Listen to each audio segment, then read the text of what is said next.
Hey up, everyone, and welcome to Yorkshire Gamers Elite Big War Games podcast. And I hope you've all sat there with your cake and your tea and your bunting out because it's the Jubilee. Yep, it's 25 episodes of Yorkshire Gamers Elite Big podcast. 25, our Silver Jubilee. So I hope we're all going to have a celebration today, and I've got a very special guest, and that's my old friend Stephen Barker. Stephen was one of the first guys I started gaming with back in my early teens, and he had a great influence on the style of gaming that I do. And he's gone on to become an author and a historian and battlefield guide. So there's lots of things that we've got to talk about. Proper old school gaming, and what he's been up to since those early days. So that will come up very shortly. It's been a little while since the previous episode. This will be a couple of hours, sorry, a couple of weeks late from where I originally planned to put it out. Things get on in the way. I've had to delay this a little bit, but we're here now, and that's the main thing. The last episode with Ian McDonald of Flags of War has gone really well, as did the prior to that with Stephen Miller. And I was down at the Partizan Show at the weekend, and so that's May 2022. If you're listening to this years later, I bumped into absolutely loads of people, and it's great to, now we're out of lockdown, to start putting faces to people that I have been involved with on social media in its various forms. And I saw Ian in the flesh, and we had a good chat. He'd been out to Seville to watch his beloved Rangers, and they'd won the cup, the Scottish Cup, the previous day. So bless him, he had a little bit of a sore head. So it was great to catch up with him, and then I met a group of people that I haven't physically met before. I was chatting with Big Lee, who I've put out as a shout out on my YouTube channel in the past. Ray Russell, who we've been on the painting challenge with in the past. Paul Scriven Smith, who had a great game there. Henry Hyde, I bumped into, had a chat with him, which was lovely. Saw his new Wargame Campaigns book, which looks absolutely superb. These years and years of love and devotion gone into that book, so I'm looking forward to that coming out. And please, everyone, make sure you get yourself a copy of that to support our Henry. Had a quick chat with Guy Bowers as well from Wargame Soldiers and Strategy, and loads of other people who I'm sure. Richard Phillips was doing Cold War Commander opposite Pendragon, and the obvious idiots, Sean Clark and Alex Sutherland. I was tapping them up for Brews in the Binyard, which is summer special coming up very soon. So a fantastic day at Partizan, lots of really, really great games.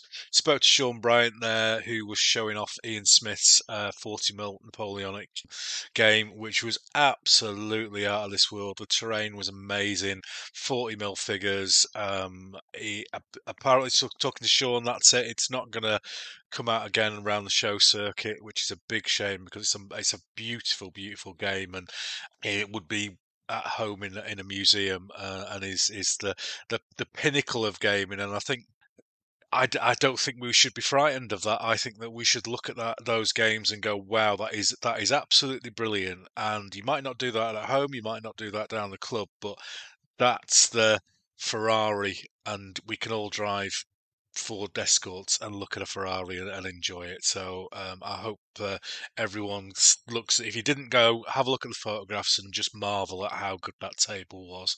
I believe that that collection is going to be sold off and raise money for Ian Smith's family.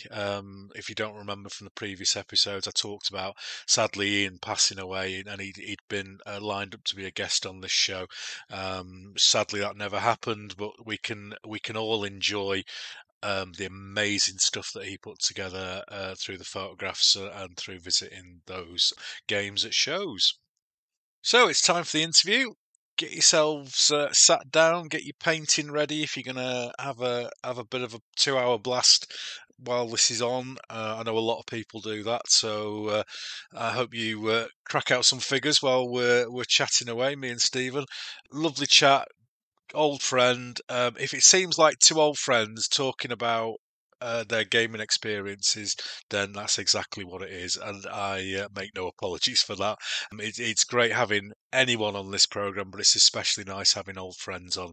Hopefully, you'll have your Yorkshire tea ready next to your side. You'll have a bit of pie and peas in the microwave ready for a half-time break. So sit back and enjoy. Without further ado, here's the interview.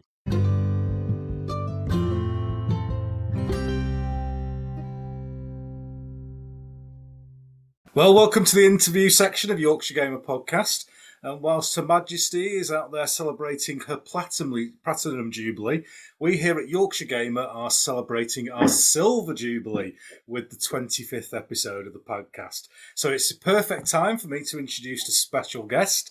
And today I'm going to travel back in time to the dim and distant past of my youth and talk to one of the first people I had the pleasure of enjoying this hobby with. My guest has gone on from those early days of hired church halls and Bruce Quarry's Napoleonic rules to carve out a career in history. So if you're looking for a guided battlefield tour, an historical presentation, or some advice on a heritage application, then my guest is your man. His latest book, Hardit Singh Malik, The Flying Sikh, tells the remarkable story of the only Sikh airman to fly for the RFC in World War I, and it's due out soon. He's recently returned to wargaming after a lengthy break, so let's give a warm Big Wargames podcast welcome to Stephen Barker. Hello, Stephen. And it's lovely to see you, and thank you for that lovely introduction. No worries, Stephen. No, have you done a podcast before with your? No, this is a first, Ken. Oh, brilliant! Well, we're very very gentle with podcast newbies on this program because we've had quite a few in the past. Well, thanks very much for taking the time today to chat with me. And before you get comfortable, I'm sure you're aware because you've listened to the podcast before. The first thing that we like to do is just to get a little bit of a taster, if you like, of your War Games history, and we like to do that in 4 minutes. So have you got a little bit of preparation done? You think you might be able to? Yeah, a little bit of prep, Ken. You're brilliant. Well, that's what we like to hear. Some people do absolutely none, and you can tell. So I'll press the button to start the timer. So off you go, Stephen. Thank you. Well, like so many people on this podcast, and I'm usually listening to this as I'm running, Ken, as I've mentioned to you before. So this is really nice to be on the other side of the microphone, so to speak. So like many of us, I was inspired by the popular culture of the Second World War. Books, comics, magazines, films, documentaries. And in my case, actually, film theme music actually had a really big impact. I really engaged with that. But of course, also with, first of all, action men. Yeah. And then of course with plastic soldiers. That was one part of it, and then the other part of it was that my grandfather was in Egypt during the Second War, and I lived with my grandparents for a short time in the early 70s, and as a result of his war service, he had a drawer full of memorabilia, Ken. Wow. And I was just so intrigued by that. He'd got a photograph of a lizard that he'd shot while he was in the desert. He only shot fired in anger. And he had photographs, he had an old fez, and I was starting to learn about the war through that sort of popular culture, and it tied that story, that's his stories that he told me, and that drawer full of memorabilia tied me to the wider war, and it had a big impact. That sort of popular culture. But as I mentioned, I started off with action men first, long before soldiers. And the important thing, reflecting back about that, was that is not adversarial necessarily. So I sort of built narratives. It was stories, built stories with the action men. And then when the soldiers came along later, the plastic soldiers, that was also a narrative. But it was always me, like imaginary gaming, these things. Yeah. And sort of fast forward, how's this related to getting into wargaming? Well, I met Pete Bate at secondary school. Pete, if you're out there listening, get in touch. I'd love to hear from you. And he introduced me to Charles Grant and Don Featherstone books. Yeah. And that was such an eye-opener, such an eye-opener. And I remember thinking, why have I never thought of this? Why have I never thought of rolling a dice? What sort of a person am I? And but it was a real joy, and I'm always grateful to Pete. He was he was well practiced in wargaming, got me interested, and we painted up Napoleonic armies, we painted up Second World War armies. We were using those Grant rules, you might remember, where you had a defense factor and an attack factor, the anti-tank gun and for the tank itself, and it was all fantastic novelty. And we carried on very happily. And then at sixth form, Pete, in a library at the sixth form, he came across Sean, our mutual friend Sean. Yeah. And through that, Sean invited us over to Delamere up in Cheshire and have a Waterloo game. And Sean, in the midst of these conversations, he told us that actually all of his figures were painted to a particular standard. And also, if we were going to do this Waterloo game, we needed Prussians. So I took on the Prussians. And 40 years later, nearly, I'm still there with Prussians, Ken. And it was important, I think, in terms of what came later, because it gave me a sense that actually interpretation is important in history. And I'm conscious I can hear that horrible music coming, Ken. So all I'd like to say is, life got in the way after that very much, and last April I picked it up again. That's brilliant. That's brilliant. Thank you very much for that, Stephen. Well, going back to those old days when we were back in Cheshire, Sean was the conduit that met us, Sean Wilcox. How did you know Sean? It was literally through that meeting in the library, and it was actually Pete who met him.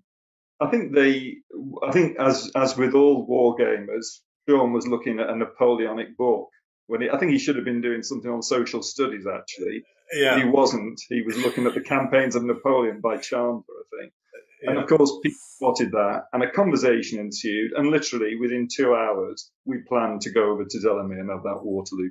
That's amazing. And I've mentioned it on the past that I was just booking out a Napoleonic wargaming book from the library when Sean mentioned to me, "Oh, do you do a bit of wargaming?"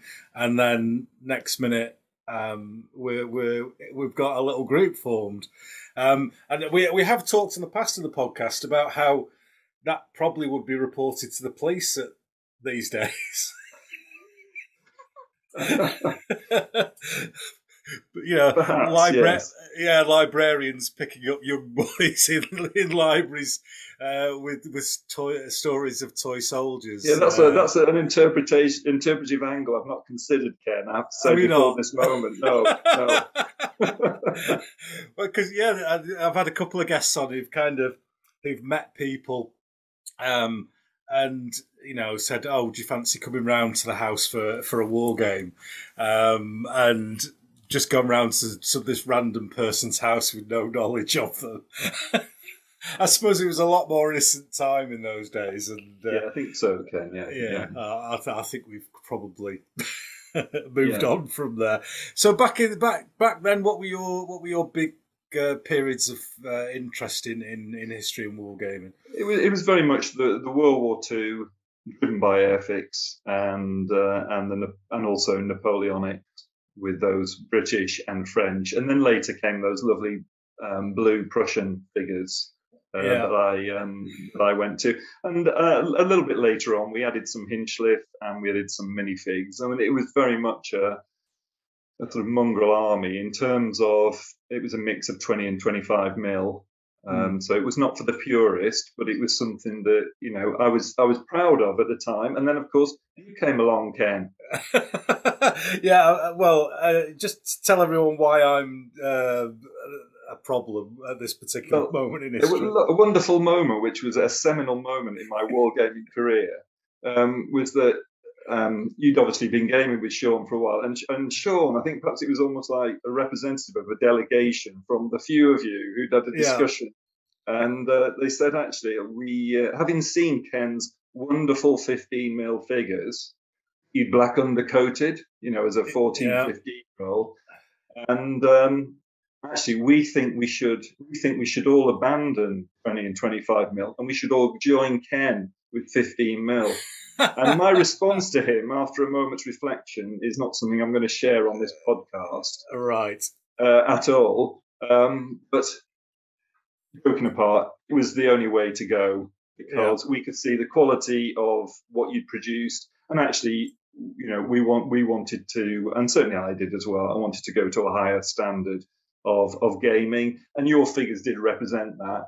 But fast forward, 35 years, I did think there was an irony when I came into contact with you again, and there you were with these wonderful 25 mil figures, leaving me marooned with my 15 mil Prussians. Well, all my 15 mil Napoleonics are behind me. There's about 9,000 of them, so I've never stopped collecting them. No. We just haven't gamed that much with them over the years. No, it's just so impressive, that, Ken. So when we were younger, you were known for your Prussian army. What was the interest that got you into the Prussians at the time? Well, literally back to that. It was back to that first game in 1982 in Delamere, where there was another little moment where I think Pete Bays said to me, "You're doing the Prussians." Because he'd got the British guards and the rifles, and he was so embedded in that. And Sean had got the French. So yeah, I was left to take the Prussians. Ken, yeah. You were nominated. It was. Yeah, I think it was a done deal, Ken. I think when he asked me. But actually, it was the best thing that happened, because not only did we get another army.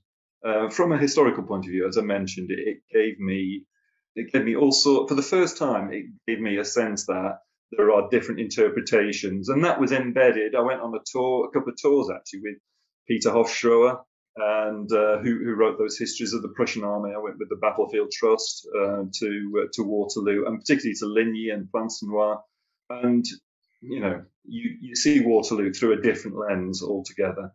Yeah, very, very, very British centric as the histories that we've had all the way through our period. And you've stuck with the interest with the Prussians all the way through. Then you've not. They're right behind me as I'm speaking now. I like to show off to people and say, "Well, I've got a core," but when you've just told me that you've got 9,000 behind you, you've rather punctured my balloon. I've got a Prussian core, 1813 to 15, and during the time that I've come back to wargaming since April 2021, I've rebased it, and perhaps we'll come back to that. And I've just tidied it up, and it's a lovely thing to be coming back to again. Yeah, it's great. I've still got some of the first figures that I ever painted based up in the current army, and it's wonderful to have those still around. But just going back to that previous collection, the 20 mil, 25 mil, I remember some of our early games with those figures, and there was a great sense of, I think naivety is probably a good word to use, but enjoyment with those collections, something that is a little bit different today, would you say? It's different. I think there's always nostalgia, isn't there, looking back into the past about those games. I think absolutely is that part of it is nostalgia, part of it is the novelty that you're coming to it new. Certainly come to it very new when Peter should have shown me the whole concept of wargaming as a 14, 15-year-old. And I still get it. I'm getting as much enjoyment, I would say, now in the gaming that I'm doing as I think I did then. And we can perhaps talk about why that is, perhaps a little bit later. But there's a sense of novelty, there's a sense of nostalgia, but there's also a joy also of meeting new people. The social aspects of wargaming, as you've said many times on this podcast, really important. And just it's a stimulus to historical inquiry. It certainly was for me, finding out about the Prussians, deepening my knowledge of campaigns in the Napoleonic Wars beyond Waterloo and beyond the campaigns of 13 and 15. And that's part of it. But the other part of it is just the joy of recreating something that's historical. That I have the same feelings now that I had then. I think that's accurate. that I want to recreate something. Yeah, because I certainly remember back in those days. I remember Sean coming in with a battalion. I think it was of Hesh Darmstadt, and I'd convinced that he'd made that up because I'd never heard of it before. Whereas now you'd just type it into Google and go Hesh Darmstadt. I had to get on my bike and go down to the library and speak to some very confused middle-aged female librarian. Have you got anything on Hesh Darmstadt? It was character building, Ken. It was character building. It was. Nobody can see your daft inquiries on Google these days, can they? Whereas back in the 70s, you'd have to go and ask nicely to the librarian. He would probably go home and tell their entire family about this young, over-enthusiastic lad who came in asking about some minor German principality and the history of it. Yeah, indeed. The one thing I remember from those early games, particularly where Pete and I were playing against Sean, is that we didn't really know the Quarry Rules. Those Quarry Rules that I know you've continued with. Yeah. And I did to a certain degree, a little bit. Sean was the master of them because we were new to them and we hadn't seen anything like it. And there was if Sean's listening, he wouldn't mind me saying this. There were occasions during those early games where I felt I was almost like a British tourist with a foreign trader handing over money, and he was totally in control of it. And we weren't always sure we were getting a good deal from the rules, but he assured us in that charming way that everything was fine, and and his interpretation of the rules was not to be doubted. Yeah. He was definitely the expert in the rules. I think he was quite annoyed when I wrote that computer program that worked the casualties out, because he was no longer master of the casualty table. He was indeed. Yes. although that's you and the computer. That was another story again. It never caught on even today. It was a valiant effort though, Cam. I used to see you sitting over there and think, oh lordy. Yeah, we tried to push back the boundaries of science, but it was very impressive. We failed quite badly. So I think it'd be nice to speak to you, Stephen, about coming back into gaming after a long time away. People like myself who've not really gone away, everything has moved gradually, and I've not really seen any. Well, there's obviously major changes, but they've come to me gradually. So since you've had a fairly lengthy break away, what's the big things that have struck you when you've come back to the hobby? It's been I think it's been a revelation, Ken. Actually, I think there were occasions with my boys, particularly Jacob, my older one, where I'd go to colours, and occasionally during the 2000s, but my own gaming had come to a halt. But my impressions of it are that, first of all, that command and control is universal now, and to be completely applauded within rules. It's the heart of what warfare is about. I don't need to tell the audience about that listening today. Also, I think the important part was much greater emphasis on Clausewitzian friction. Yeah. Every set of rules has got a reference to friction, hidden movements, blinds included, or if it's Little Wars TV, 8-foot square of cotton wool over the Pratzen Heights at Austerlitz, covering the whole table. I just applaud that, and it gives me a joy. And I think it's just a reminder that, war's a human activity, and I've always felt and did feel when we were gaming, is that war is chaos out of which there is some order to be had. It's not the other way around, that war is an ordered activity that can be represented mathematically, and then there's a little bit of chaos thrown in. It's always chaotic, and a general's job is to try and create some order out of that. I think the other thing that I was reminded of yesterday is just the general raising of the standard of the terrain and the diorama quality of the terrain that I've seen. Yesterday at Partizan at Newark, every table, no matter what scale, was of a certain quality. And I'm absolutely certain that the standard of that has been raised over the last 30 years. I think that's to be applauded. And I think probably the most impactful change that I've seen, it's nothing original, is the impact of social media and YouTube and the sharing of ideas and particularly the interactions between gamers that I've seen since we were just yesterday over at Newark. Just the interactions already so important. And I think without YouTube and social media, my engagement with the hobby, my re-engagement with the hobby wouldn't have been as profound as it's been. And I've just gained such inspiration from all sorts of bodies. And I had a sense yesterday at Partizan, and I've had a sense of it over the last 10 years from Colours and Warfare, is it's a much more supportive hobby. It's when you talk to people at tables, people are much more willing to engage with you. And that age-old debate, as I said before this interview, that age-old debate about should gamers who are doing demonstration games at conventions, should they be presenting their back to the audience? And I did feel for one or two of the members yesterday, I felt they were getting, some of the people running participation games or running their own games, slightly conflicted.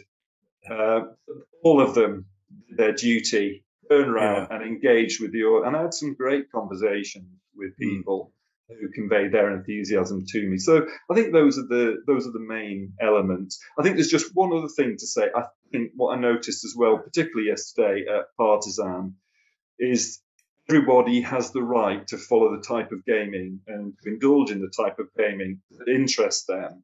But from my point of view, I'm interested in recreation of a historical battle or something that's based in history and less on competitive wargaming.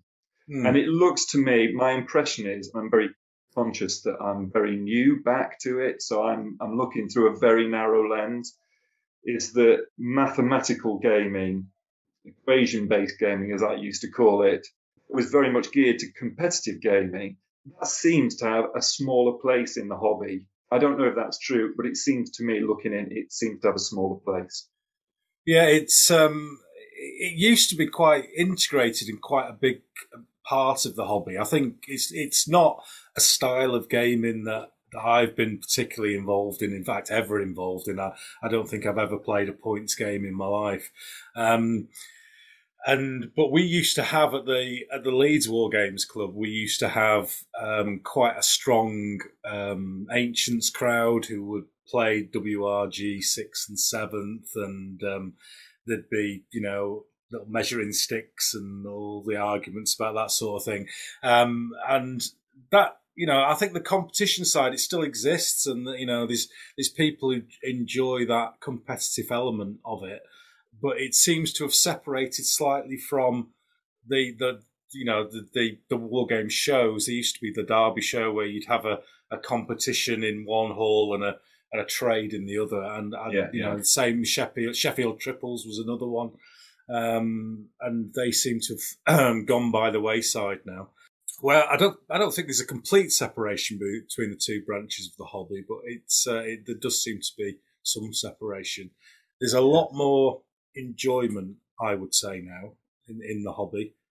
A lot more people get a release from modern day life with the hobby, rather than building up excess stress about whether the length of the barrel on their Panzer III is correct. Yes, and I think that, I don't know, this is a counterfactual really, but if at Partizan yesterday half the hall had been taken over by competition wargaming, I'm sure it would have had a slightly different feel, the impact of that through it.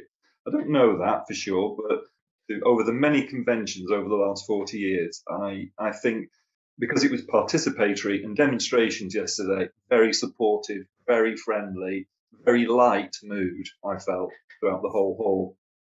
Yeah, I think certainly the last time I went to a show with a joint competition was at the last Derby show that was actually closer to London than Derby. It was right. Ridiculously far south, and there was half of the hall was competition games, and you just didn't go in that half of the hall, and it kind of had, like you say, it had a different feeling. And I always remember at Sheffield Triples once, Did you ever go to that show? Yes, many times. With thousands of different rooms everywhere. And I distinctly remember going into a room on the top floor, and it was full of tables and people gaming. And I could have sworn that I'd got 2 Wellington boots sellotaped to the side of my head by the way that people were looking at me, as if I'd walked into, some United Nations conventions on chemical weapons or something, somewhere where nobody else was allowed in apart from the people in the room. So yes. It always gave me a negative spin on those sorts of games. Yeah. So now you've come back to the hobby. What have you started gaming with, and who with? Well, this is a follow-up, really, to what we've just been talking about. I've really emphasised fun. I decided not to go back to Quarry. I know you'll be very disappointed to hear that, Ken, but I've moved away from Quarry, and I've gone to the very simple end at the moment, and I'm really fortunate. I've found an opponent who lives nearby, Paul, and he's been great to game with because we're of a very like mind, some of the principles that we've talked about today. So I started, I wanted to make use of those Napoleonic armies. I've got 15 mil Napoleonic French and Prussians, and Paul has created a 15 mil British army. And we're using Neil Thomas's rules, which are very simple. Yeah. But we've adapted them in time-honoured fashion. Of course, we're really happy with them. I'm absolutely clear that just because games are fun doesn't mean that the narrative that you can create with it doesn't mean that it is not realistic. You can have realistic outcomes through the way that the rules are played. The other thing that I'm doing is Civil War, English Civil War. I'm using Pike and Shot by Warlord Games. Again, more at what I consider to be the fun end. Very enjoyable. I always did for 30 years. I don't think you and I ever gamed it, but I did Zulu War in 20 millimeters. Yes, I remember that. Yeah. And I noticed Lee, who was at Partizan yesterday. He was an advocate of the 1879 rules, and I've continued with those 1879 rules. They're actually circa, I think, 1979 for the anniversary of the Zulu War. Wow! I love those rules. I absolutely love those rules. I was delighted to see on his on one of his YouTube outputs that he also celebrated them. What I've taken on, which is new, has been inspired by Little Wars TV. There's been a number of podcasts, this one, and YouTube channels that have really inspired me. And of course, you've all been recommended or are winners of the Caesar Award. And belated congratulations to Yarkshire Gamer, of course, on that. But God's Own Scale, Storm of Steel, Seven Sun, Little Wars TV, and this channel. Incredibly inspirational to me. And Little Wars TV, their Antietam battle using Ultra Freedom rules. I went straight away down to Warfare at Ascot, the convention there, and Peter Berry did not have to persuade me to buy a Confederate army and a Western army for the American Civil War from Bacchus. And they've been painted up for the Battle of Shiloh. So I can now refight 10 battles using Ultra Freedom. And we've just started to get to grips with them. What a joy that has been. Brilliant. Absolute joy. Brilliant. And Pete Berry's always happy to have money off people. Yeah, I must say, though, his customer service was absolutely excellent. I was a little bit sceptical. I said my painting skill is not of a great standard, but of course he had a little union set of union figures with incremental amounts of paint on them, and he showed me how simple it was in 2 minutes, and that persuaded me, especially as somebody who inherited from you, Ken, the black undercoat approach. And Peter was absolutely right, because I've painted up 1,500 of those 6 mil figures since November, a little bit each evening, Ken. Wow, that's superb, absolutely superb. And are they based on those sort of unit bases? Is that how that Ultra Freedom works? Yeah, it's a 6 centimetre by 3 centimetre base is one brigade. Yeah. So I've only fought Bull Run. I fought Bull Run, I think 3 or 4 times to get used to the rules, and also because there's a significant investment with Ultra Freedom.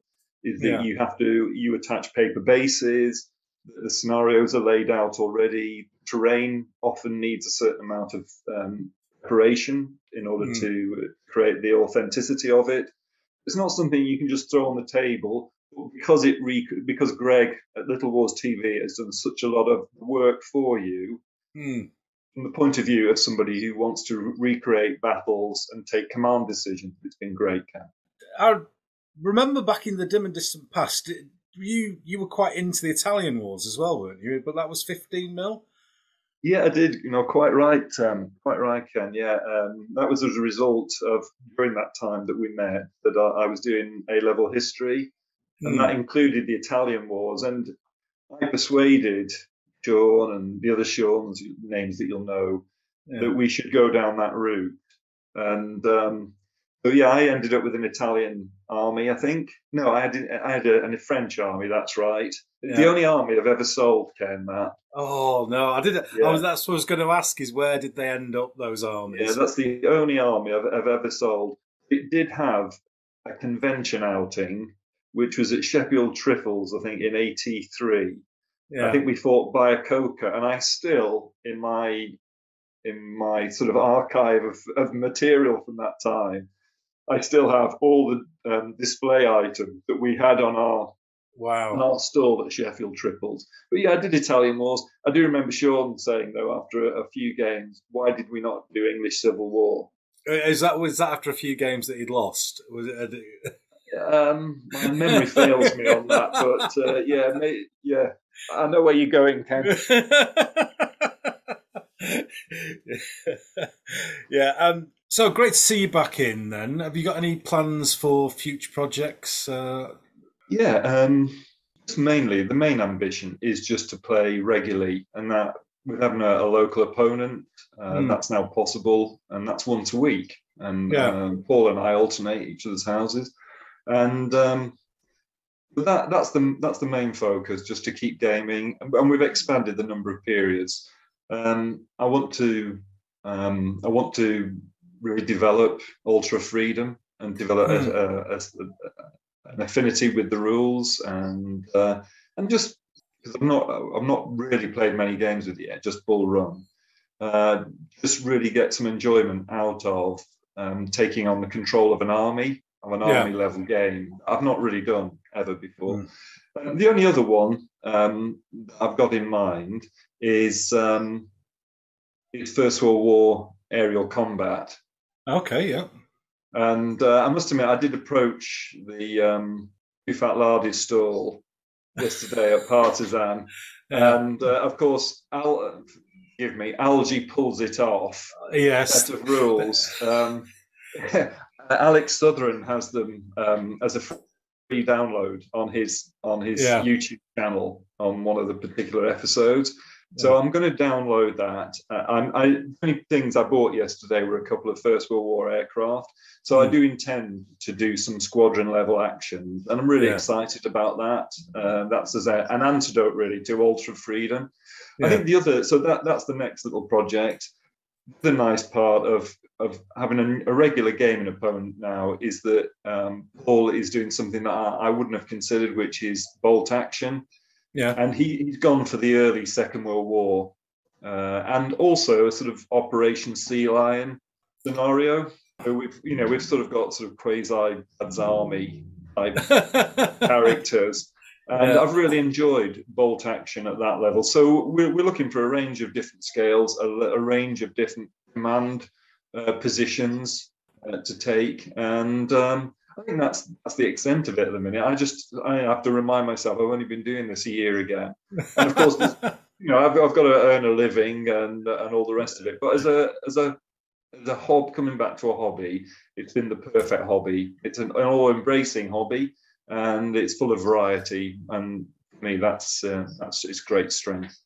Brilliant. Well, the question that everyone answers at the end of this first section is the good old Venn diagram of wargaming, which been going for a while now. It seems to be becoming quite popular. It's popping up on a couple of other podcasts as well, and that's just kind of trying to divide yourself really in between wargamer, painter, collector, historian, and how your sort of preference for any one of those or a combination of those affects your style or type of wargaming. So how would you see yourself fitting into those categories? Yeah, I think for me it's quite clear. I'm a gamer historian. I Yeah. like the research. I like the reading. There's never a day that I'm not reading something that's historical. The last year, because of the Ultra Freedom Odyssey, from a courtesy of Little Wars TV, Yeah. I've just been reading and watching videos about the American Civil War, and then it's wanting then to recreate those on the tabletop, some of those actions on the tabletop. And of course, that's the joy of the Ultra Freedom, is that you are recreating those. So that typifies exactly what I'm about. One of the nice new phrases I've encountered since coming back to wargaming, that I totally embrace, is figures that are table ready. That table ready. Table ready. That's me. So yeah, as long as figures are, placed appropriately, painted to a decent standard as much as I can, I'm happy with that, because then I can get to what I consider the main business, which is a bit of research, a bit of understanding the essence of that battle. What is that battle about? What were the key moments in the battle? And then can I recreate it or change it? That's where I get off on that. I mean, everyone, as I've said on here many times, the painting side of it for me, the painter collector historian is my end of it. But everyone has a different take on it, and I'm always interested to see how people feel about those sorts of things. So we'll take a little break here, and we're going to be back in a moment, and we'll have our usual little big game chat.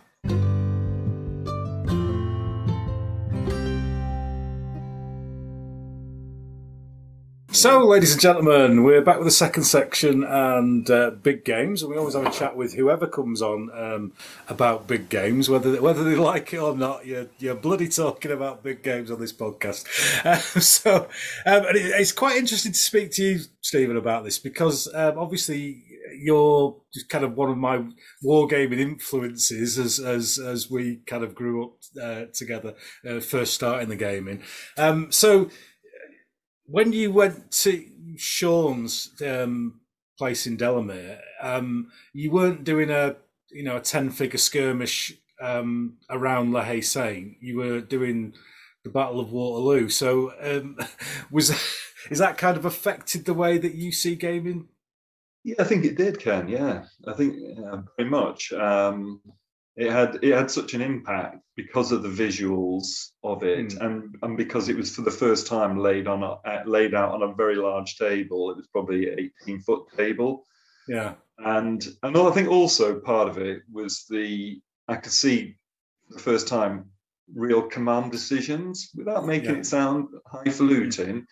Yeah, I could see Pete with the British having to make command decisions, and that was what interested me.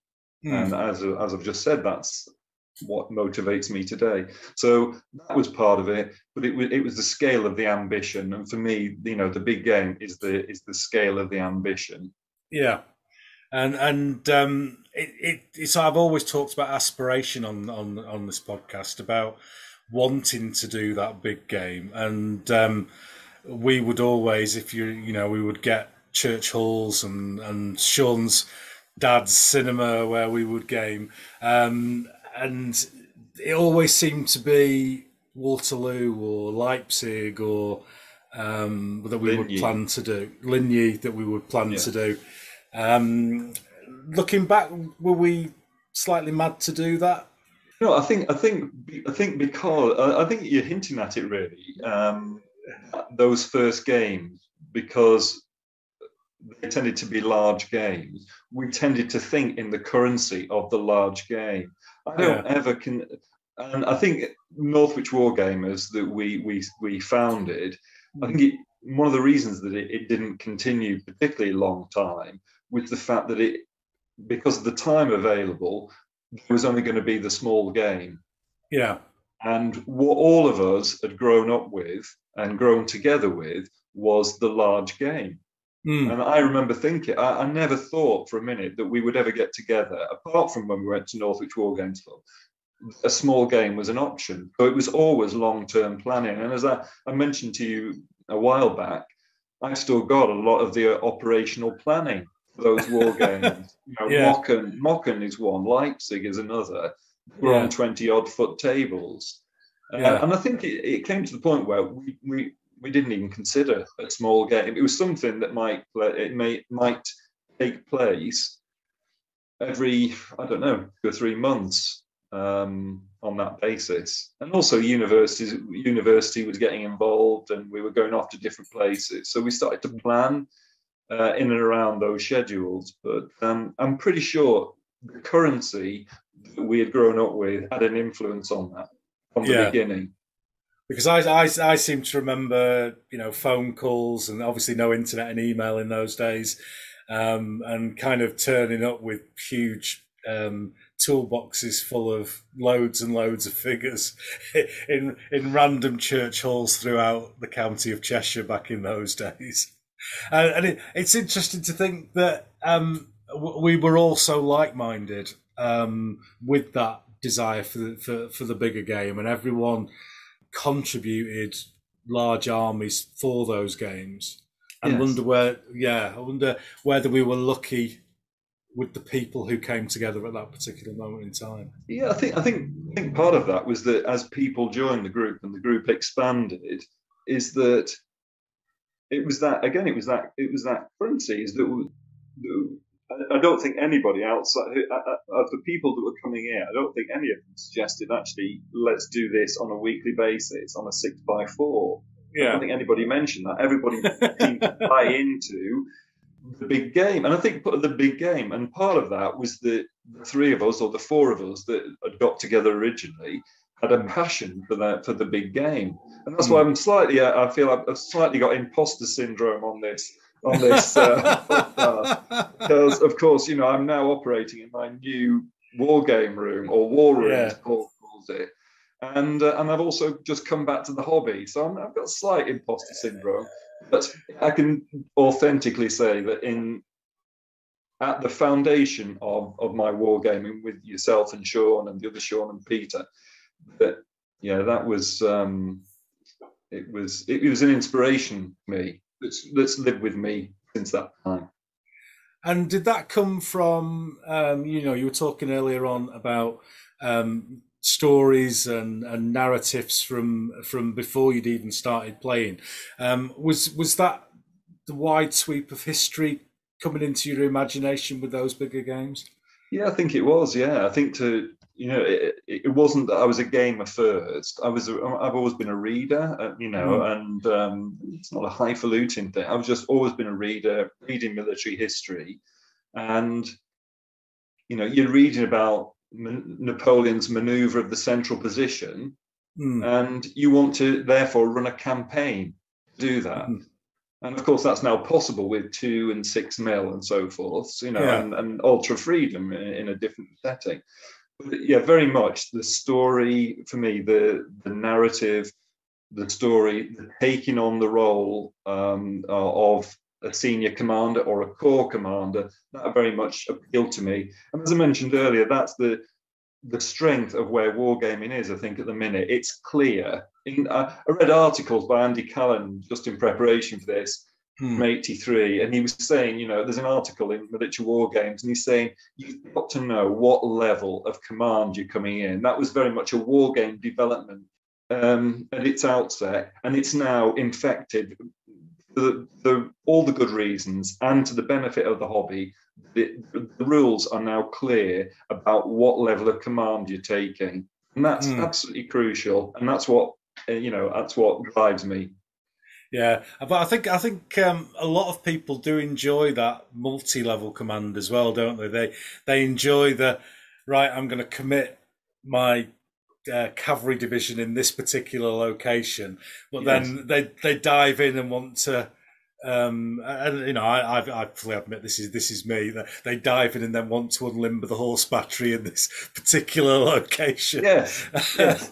So there's the joy in the top and the bottom of it as well. Yeah, of course there is. Yeah, there is. Yes. There was Partizan yesterday. There was a very nice Nordlingen 30 Years War, and what I loved about that was the space that they created. There was a Vauban defensive position, and it was because it was a very long table. It's perhaps a 18-foot table.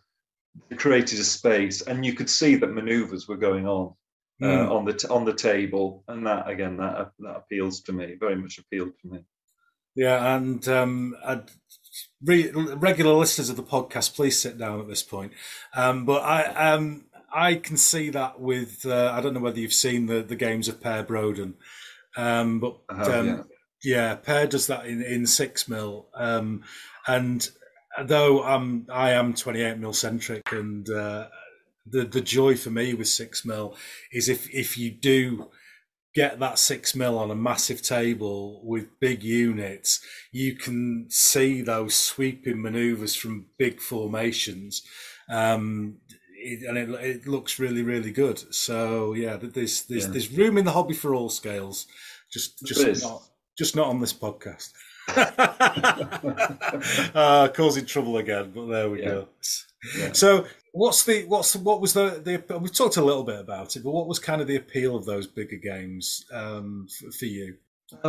Just putting yourself in the role of, if not the great commanders, maybe a corps commander, or even a divisional commander if it was a multiplayer game, and it was a strategic challenge, and you'd got a known opponent across from you, and there was the interpersonal challenge that I really enjoyed about that. I also remember, as we're talking now, that I also remember the power of, I'm sure Sean was very influential in this, is that through his enthusiasm, his ambition to put on the table 2 cavalry divisions, 2 French cavalry divisions, 3 French cavalry divisions, a French cavalry corps, and then to lay it out on the table, and before the game had started, to use it as intimidatory totem on the table, and he would make play of that. And that was of course a great driver to painting. To next games coming up, we want that extra cavalry division. So yes, I'm going to sit up all night while I'm doing my A levels, and I'm also going to produce 3 French cavalry divisions because Sean needs it on the left wing for Mocken or wherever it was going to be. And it was that scale of ambition, and the fact that between we fed off each other. There was a synergy between each of our enthusiasms for different aspects of the hobby, centered on these big games. I think that all those elements were brought together. Yeah. And I remember Sean as quite a bit of a character during the games.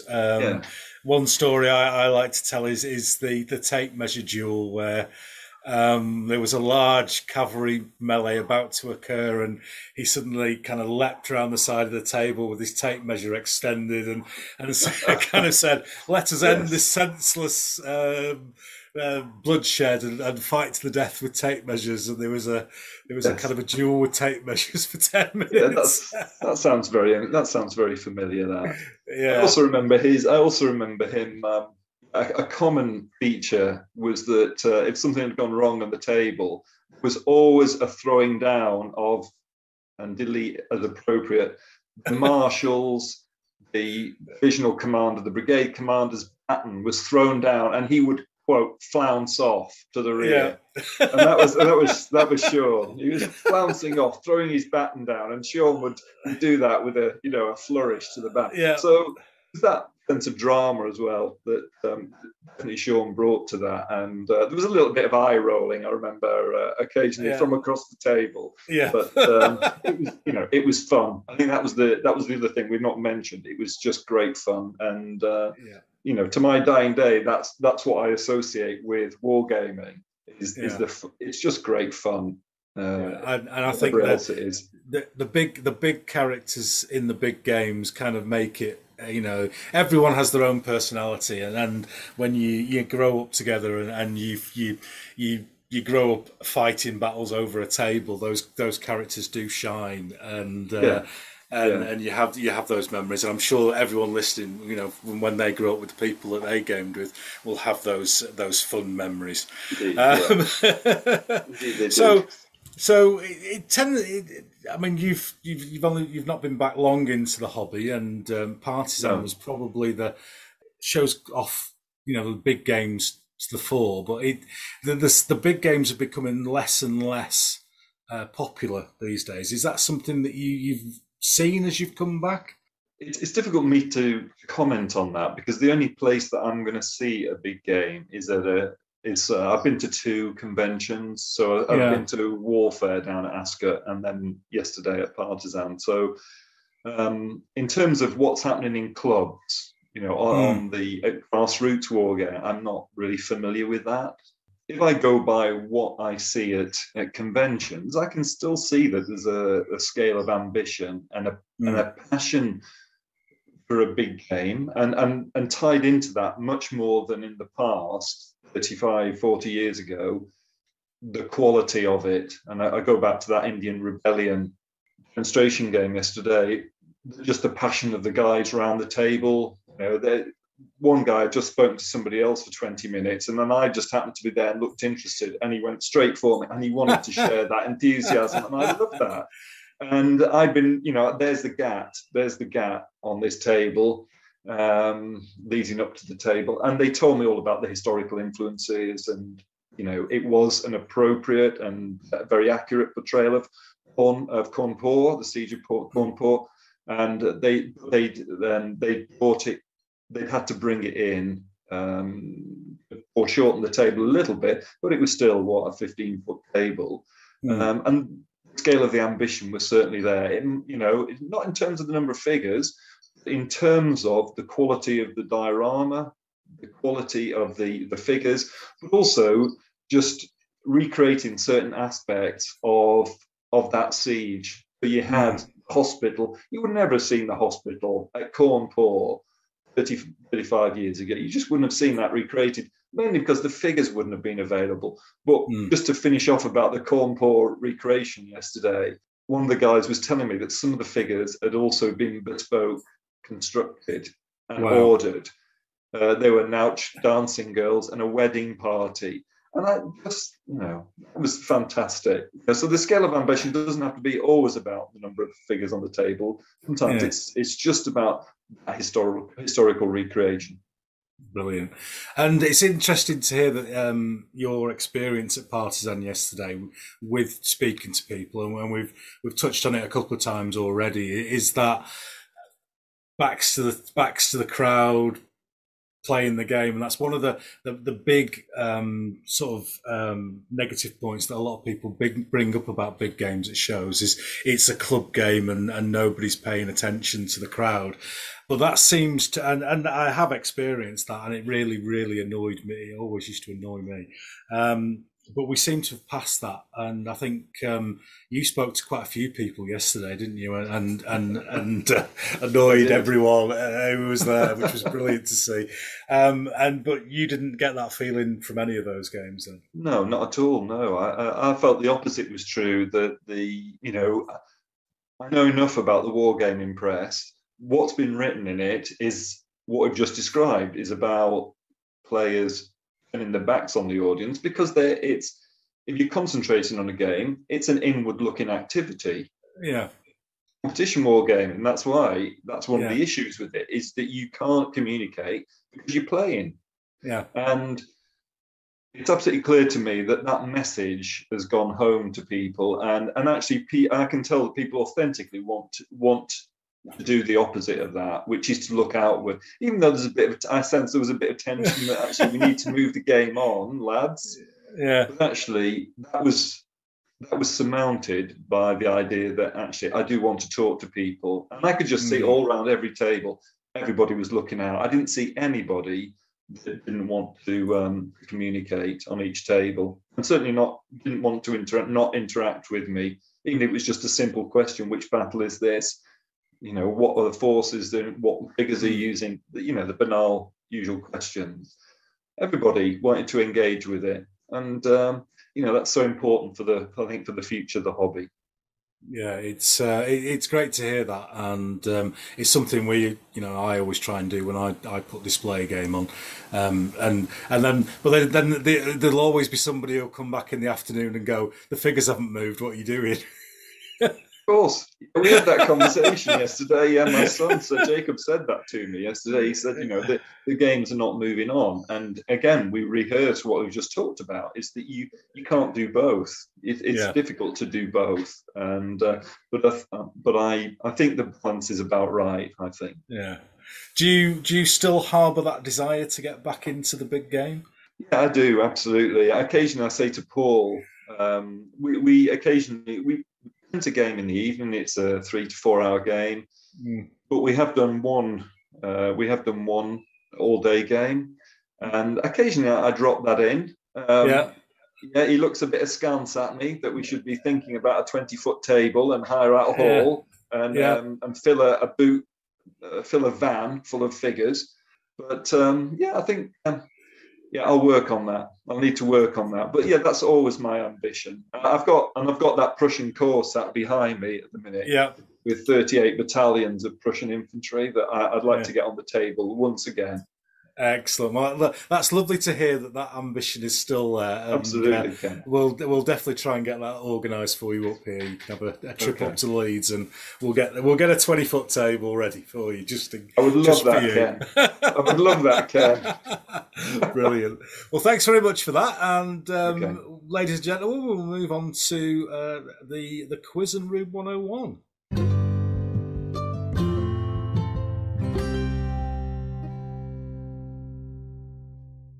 So here we go again with the Yorkshire Gamer quiz, and as usual it gets me into trouble, so I'll do my little disclaimer before we start. This is not telling you how to do your wargaming, this is a appreciation of how close my guest is to Yorkshire Gamer style of gaming, and there are no right or wrong answers, as they say to the kids today. So are you ready to go, Stephen? Far away, Ken, yeah. Excellent. So, first question is go big or go home? Go big. Go big. That's what we like to hear on the show. Not sure whether you've tried contrast paints, but do you think they are great or a gimmick? No, I like them. I have some experience of them, yeah. With contrast paints, yeah. And paintbrushes, Winsor & Newton, very posh, very expensive, or Yorkshire-made Pro Art? Oh, this is way above my pay grade, Ken. Is it? Yeah, I'm going to have to go for the Yorkshire ones. Yeah, I'm sure I've bought them off Amazon at various points. Well, when we were coming out of the show yesterday, there was a posh Land Rover Discovery in the car park with the number plate PR04 RTE. So somebody's Pro Art might have been there yesterday. Very impressive. Way above my pay grade. So, question 4. 96 figures. Is that an army or a unit of pike? Oh, it's a unit of pike. Excellent. 6x4 table. Is that big game or small? Oh, it's a small game. I'm slightly hesitating because I'm sat at one. Well, I always say 6x4 is average, is the average size. Very kind of you, Ken. Too kind. That's what I had, yeah. We are going to organise a game. Are you going to go for points-based or historical order of battle? Oh, historical order of battle, every time. Excellent. And doing a bit of painting, are we mixing the paints on a wet palette or an old bit of MDF?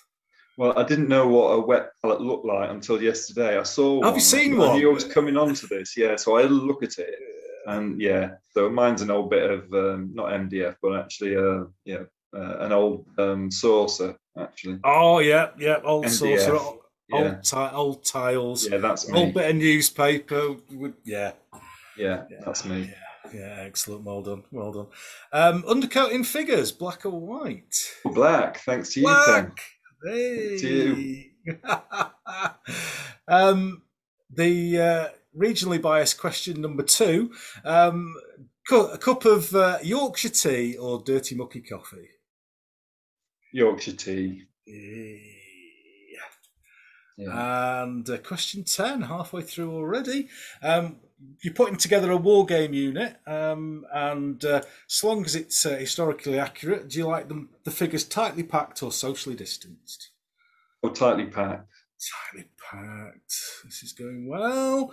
And would you choose a 2-hour club game or a weekend monster game? Or monster. Yeah, bring it on. Bring it on. Get them going. Now, interesting to get your thoughts on this particular question, as you're a northern lad who's gone south. Avocado, are they just posh mushy peas? Yeah, I've gone native, Ken. It's avocado every time. Oh, pasta, you name it. I've got it in there. I've got 2 in the fridge. Oh, you need to get back up north. You need to get back up north. I must admit, Ken, if I ever do come north, I'm going up tonight. One of my first destinations in getting to the northwest, meat and potato pie, chips and gravy. Oh, with mushy peas. Now you can't get gravy down here. Not like that. Not with meat and potato pie. You can't. No. Oh, well, that's when mushy peas come into their own. Takes me back to the Wimpy in Northwich, 81. Yeah. Oh, that's perfect. Absolutely perfect. Bit of mushy peas and some gravy. Oh, magic. Yeah. The universal question so far, don't let me down on this one, Stephen. Round dice, allowed or banned? Oh, definitely banned. Oh, brilliant, brilliant. I'd like to keep a 100% record on that question. What's that all about? Somebody tried to buy me some and they couldn't find any. So I'm kind of hoping they've gone out of production worldwide. Yeah, I hope so, Ken. Yeah, we've decided to make something useful for mankind rather than round dice. Absolutely. Yes. So you're going down the chippy, and are you going to have haddock or cod? Haddock, I think. Haddock. Yeah. Okay. You're an old school gamer who's coming back into gaming. So, do you love a good table and a set of rules, like a casualty table, or have you gone over to the Six and You Dead thing? Yeah, no, I've moved on. I moved away. Moved from on. Tables. He's moved on. Yeah. He's moved on. Question 16. 28 mil is king, yes or no? Yes, it was evident yesterday it was. Yeah. I don't have too many of them, but it's evident it's king. It's king, yeah. And I've gone up and down the scales over the years, but I'm stuck with 28s now. Yeah, I did notice that, Ken, Yeah. Oops. Unpainted miniatures allowed on the table, yes or no? No, absolutely not. Absolutely not. Controversial question up here. Bradford City or Leeds United when it comes to football? I'm letting you down here, Ken. I was a Leeds United supporter for a long time and still have a bit of affinity with them. Used to go to Ellen Road quite a lot. Oh, dear. Early 70s, mid-late 70s. That would be the dirty Leeds team of Bremner and Frank Gray and Eddie we're Gray not going to go there, Ken. Yeah, great team, the great Leeds team. Occasionally a game of football would break out, wouldn't it? In between the fights. Yeah, it would. Yeah, you can if you want to see the apotheosis of that is Leeds Chelsea, the FA Cup replay of 1970. Yeah. You can see it on YouTube. Yeah, carnage. Yeah, there'd be about 3 players left. Roy Keane wouldn't have hacked it, to be honest. No, he'd have run back down the tunnel, would Roy Keane? Whimpering. Question 19 then. Yorkshire or the other place over the hill? Oh, I've got to go with the other place over the hill because one, my relatives in Bolton will never speak to me again. Yeah. And nor will my my friends who live in Wigan and so I've got to go with the other place over the hill, I'm afraid. No worries. Final question. GW Games Workshop, are they the work of the devil? Yes or no? No, absolutely not. They are. Yeah. They are, as far as I'm concerned, they're a gateway for other people to come to historical gaming. A gateway drug. Well, I don't know. No, I think, yeah, I think no, I think they're definitely a gateway for people to Yeah. come, yeah, to come to historicals. Yeah, Yeah, I think there's- it's the Airfix of this current generation, isn't it? Yeah. That was our Yeah. move into. Yeah, I think what, yeah, on a serious point, I think our generation, as I mentioned earlier, those things, that popular culture, the comics and the books that I mentioned right at the beginning today, that doesn't exist. That heritage is gone. Yeah. And the question is, how are young people going to engage with historicals? And I'm absolutely convinced. My two, and certainly one of my boys, they've left Warhammer and are now doing historicals. Jacob, who you met yesterday, he's doing historicals, medieval historicals. He would never have done it without Games Workshop. Yeah. No, I can see what you're saying. So 65%, which is very reasonable. That's a very good average. There's no shame in that, especially when Sean Clark got 30%. Oh dear. Yeah, but he's got very different opinions to me, as our Sean, bless him.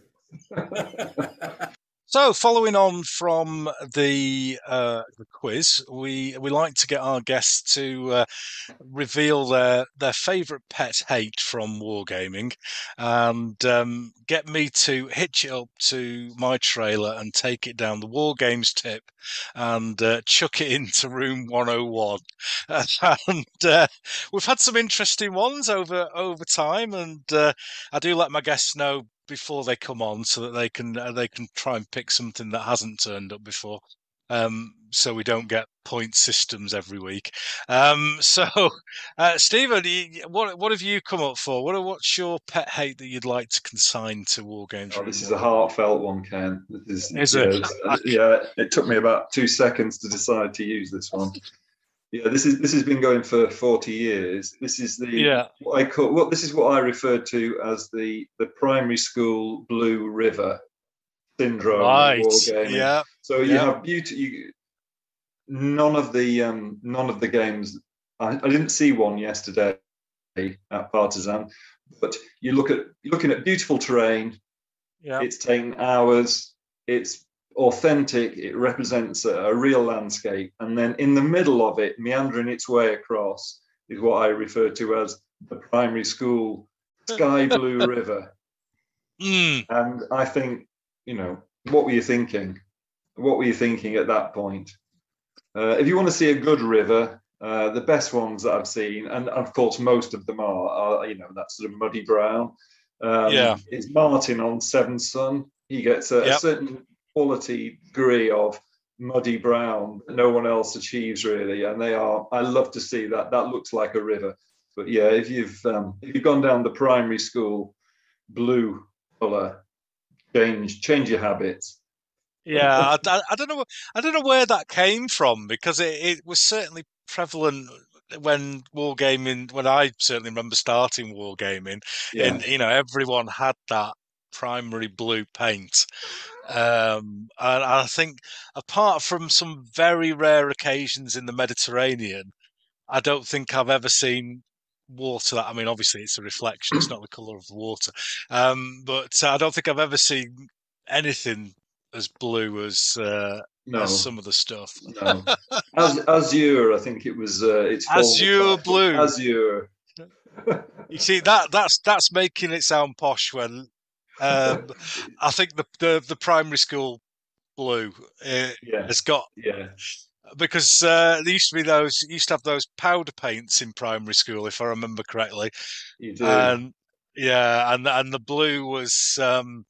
I'm pretty sure that in these times of need for electrical power, we could get some radioactivity off that blue, because it did it did shine remarkably. I never saw it in the dark, but when I close my eyes now, I've got these visions of primary school classes throughout the land with a little blue glow in the corner.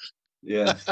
Yeah, and of course, in Wargaming, we've been talking about palettes, and you have all this, all beautifully mixed paint, and there Yeah. in the middle of the table is, the basic primary blue meandering its way. Yeah. Yeah, well, I have Come to on, say, chefs. I don't think there's any way I can defend that. It is. I have to say, I'm particularly poor as a host of Room 101 because I just tend to agree with everything that's been suggested to me so far. I'm sure the listeners out there now have all got their own little Room 101 that they I'm would sure, like yes.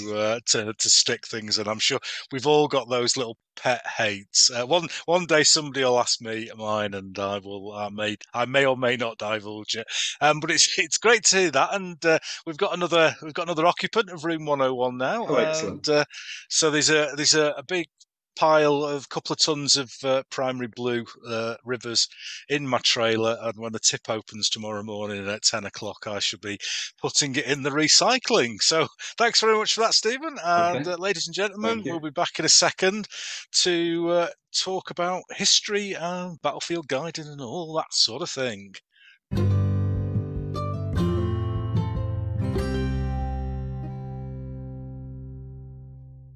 So welcome back, and we've had a good chat with Stephen about wargaming and his return to the hobby after a lengthy break, and I'm sure we all welcome him back into the fold. Sounds like I'm some Baptist church or something, doesn't it? Let's welcome Stephen back to the Lord. So, but we're going to talk now with Stephen about some things that I'm sure you'll all be interested in, and it's always nice to speak to people who do things that are of interest to people who like history, like I think most people do who are war gamers. And Stephen does many different things in relation to history, and we're going to talk about a few of those during the course of the next hour or so, I would imagine. So, first thing we're going to tackle is battlefield guiding, and we've not had anybody on the podcast so far who's done any of that. So, I suppose the obvious question to get started with that is how did that come about? How did you get started with that? As part of my work, I give 30 plus presentations a year on Civil War and Great War theme. And out of that, there was a demand for actually getting out onto the field itself. So if I was making a presentation about Edge Hill, local history societies or military organizations, occasionally after those meetings, I would be asked if there was a tour that went alongside with it. And that was like an annual thing. It might happen a couple of times a year. And then it became evident that in terms of my self-employed museum consultancy work, it's not a major part, but it's a small part. There was actually a place for it. The point where now I will do 15, 20 tours a year, and they tend to be battlefields of the Civil War close to where I live. And I'm in an area which is rich in English Civil War heritage. So my tours are of Cropperty Bridge, Edge Hill, Naseby, and the Royalist capital at Oxford as a destination. And actually that's my latest edition, the Oxford tours. Incredibly popular. I've done 10 of those already this year. And what's the clientele for those? Is it just general history people, or do you get, like you said earlier on, groups coming out for those tours? Yeah, there's a range of different clienteles. I suppose 60% of it is general history societies, local heritage groups, museums, who are looking, particularly after COVID, although COVID's still about. It's history societies that want to get out. They've changed the way that they're operating. So I've sort of tapped into that market. But also it can be military societies, John Hampden Society. It can be the Battlefields Trust. It can be, I do a Great War tour of Oxford, so it can be Western Front Association. It can be specialist military organisations as well. What how much background research do you need to do for each of the tours? Because I take it you're going to need to be quite an expert in each of the fields. I didn't mean that pun there, in each of the fields, but it was quite a good one. So I'll stick with. A good one. So, how much research prior to bringing a new tour in would you need to do? You need to do a significant amount, both about the historical action of the day, but also about the landscape. And I'll perhaps say a bit about that in a minute. I actually, for each of the tours, and often for the talks I give, the presentations that I give, I actually have at least 2 and often 3 versions of it. Right. Because pitching it at the right level is just so important. So, for example, if it's to a general history audience, if I'm talking about the Civil War, it's got to be pitched right. So I will pitch that to I will pitch it for about 2 hours length and no more. And I actually say at the beginning of that talk, we're not going to go into the weeds of military history too much. We're not going to go into individual regimental level activity at the Battle of Edge Hill. I might refer to the brigade tercios, but that's it. And I might only refer to a couple of them. And I will say to that group, if you want to know more, if you want to go into another level, I'll make some after tour recommendations to you. And I always do a follow-up, which is, here's a greater level. If I'm guiding to, or if I'm indeed talking to an audience which is full of specialists, I will need to go back to where I started and go back to regimental level detail. Yeah. And do you know beforehand, or do you kind of have to judge that on the fly with a group? No, I take great pains to find out what people know already. And in some cases, if it's mixed, if I think that there's a mix of some specialists, so for example, there might be a historical society which has got a number of SEAL Knot members within it, for example, I might put a questionnaire to their chair. Can you just give me a feel for that? Because if you're on the other side of a presentation and it's pitched incorrectly to you, it loses value. It loses all value of taking it. So if you know all about the Battle of Edge Hill, but you've not visited the landscape, you want someone who can talk your level on that landscape. On the other hand, if you don't know anything about the Civil War, you don't really know about the causes, you didn't even know that Oxford was the Royalist capital, and then you need to present it in a very different way. I think it's true to say that's been part of the success of the tours, is that it's been sold by word of mouth on those principles as much as anything else. Yeah, well, that's interesting to hear how you can sort of mold it to a different audience each time, because you could get some people, like you say, who are. I mean, do you get any wargamers? Have you? Yeah, I do occasionally get wargamers, and it comes out. Can't resist. It comes out, and I can pick it up. I can sometimes hear a little comment that I think there were 2 guys. I'll never forget. There were 2 guys who were smacked at the sheer steepness of Edge Hill Ridge. Yeah, and they got it. And I'll say a bit more about the power of actually being on battlefields in a minute. But yeah, that was going to be my next question, because it's something that I've experienced at Waterloo, especially, is that knowledge of walking the battlefield and realizing that the view that you get is not the view that you have on the Wargames table.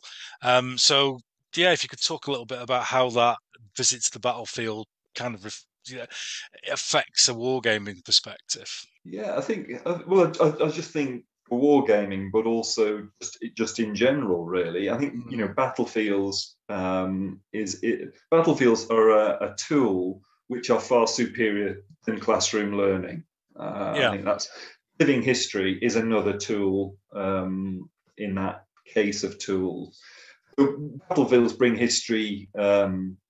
Bring it to life, enable people to make connections with people from an earlier time, and they also stimulate visitors on as part of groups to ask bigger questions about, for example, I don't know, about the Civil War, why soldiers volunteered. When you know and you've described the battle action in some detail, I can see the penny dropping from visitors. And right, why are English people coming here from their homes in the southeast with Waller's army? They're up in the Midlands. What has motivated them? And also, how did the battle impact on local communities? So after the Battle of Edgehill, 250 of the parliamentary wounded were left on the village at Kyneton, the battle. And you can follow some of their stories at the National Archive. And also, things like what part did women play? That's a question I'm asked frequently. So you get into that. More importantly than that, I think what battlefields do is that it also raises some of the more significant historical themes related to, again, the Civil War. So you start getting into questions about the role of monarchy, about democracy, about, I don't know, judiciary, suffrage, even taxation, and being a subject or a citizen. Over lunch, there's often a lunch that follows this. People are, for the first time often, and they can be older people, want to know. I've started to get a sense of what the Civil War was about, and actually it can resonate with where we are today with some of those big themes. And it all comes out in 2 hours, and it's absolutely fascinating. But yeah, that's interesting to see and hear. I mean, it's a period I've been fascinated about for a long time, and you kind of think that the people are interesting to see that people are getting more interested in it now, and it doesn't seem to be something that's tackled at school. I never covered it at school. No. And it's fundamental to the way that we are governed in this country. It is. It's very surprising to me that we don't cover it more. Yeah, very, very surprising. But occasionally I'll make a point where sometimes I talk to people on the tours or talks about this. And there's a bit of an obsession within formal education with the Tudors, for example. So, we know about Henry VIII's wives, and of course that's often at primary school, but actually the Civil War is a gaping gap in that education in terms of understanding, for example, without going into the details of it, aspects of the Brexit debate. In terms of understanding our country and where it came from and how our democracy was established. It's not for nothing that, for example, Tony Burney went to Burford for Levellers Day because he believed that the crushing of the Levellers Rebellion was one of the important moments in British history in terms of he believed that Levellers were the first Democrats.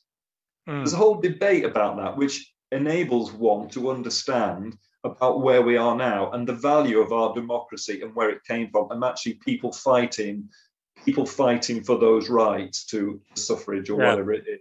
Yeah, and that's a key. And if you're a child in France, you know about the revolution. That's embedded in their education system. And I must just share this with you, and just as part of the American Civil War.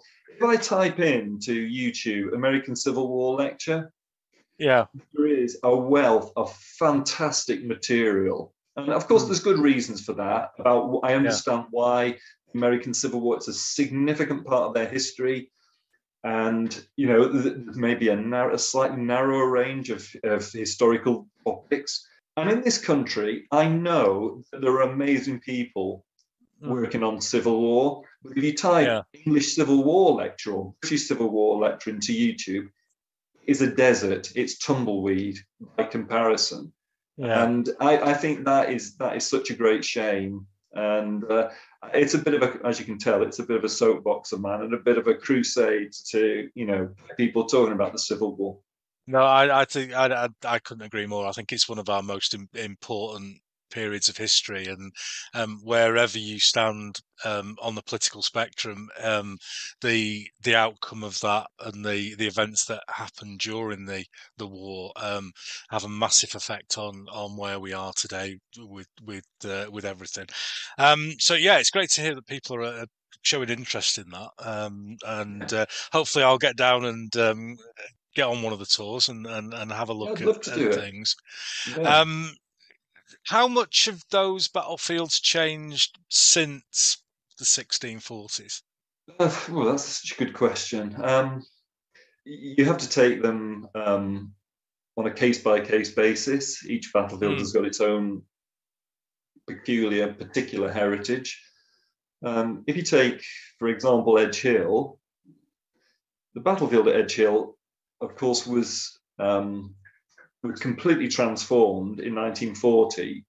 At the heart of it, where the epicenter of the battle was turned over to the Kyneton military base. And that's if you forgive the pun, that's a double-edged sword because because although it was very invasive into the heart of the battlefield to a certain degree, it actually, because it was a base with high security, it's actually preserved a lot of the battlefield. And I was very privileged to be part of a heritage lottery project. I made a successful application with Glenn Ford of the Battlefield Trust, their project officer and erstwhile of Huddersfield University. We made an application for an archaeological survey at Edge Hill, which turned up 1,800 artifacts from the battle. And the reason that those artifacts were found was because the battlefield had been preserved.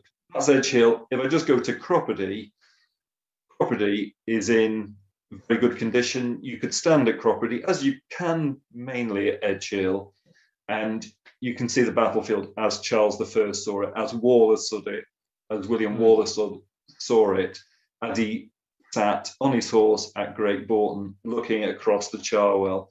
And of course, there's building of the Oxford Canal in the 1780s, which has been invasive and changed the nature of the flow of the Cherwell. The battlefields that I go and look at Naseby, at Cropredy, Edge Hill, you can stand on the battlefield and see it as it was seen in the 17th century. And does that how well does it reflect to personal or sort of contemporary accounts of battlefields? Are you able to marry the two up? Are you able to find positions where people had been stood, that sort of thing?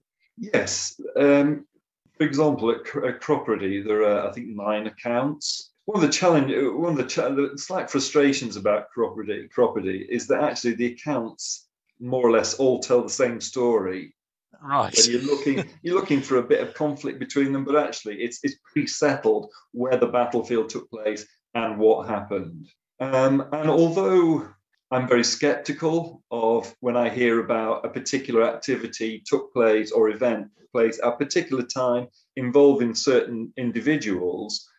There are 1 or 2 exceptions to that. And one of them, I think I mentioned to you on Saturday, is the Wardington Ash at Cropredy Bridge, which is mentioned in the enclosure map of the Wardington enclosure map of 1763. And it mentions the ash.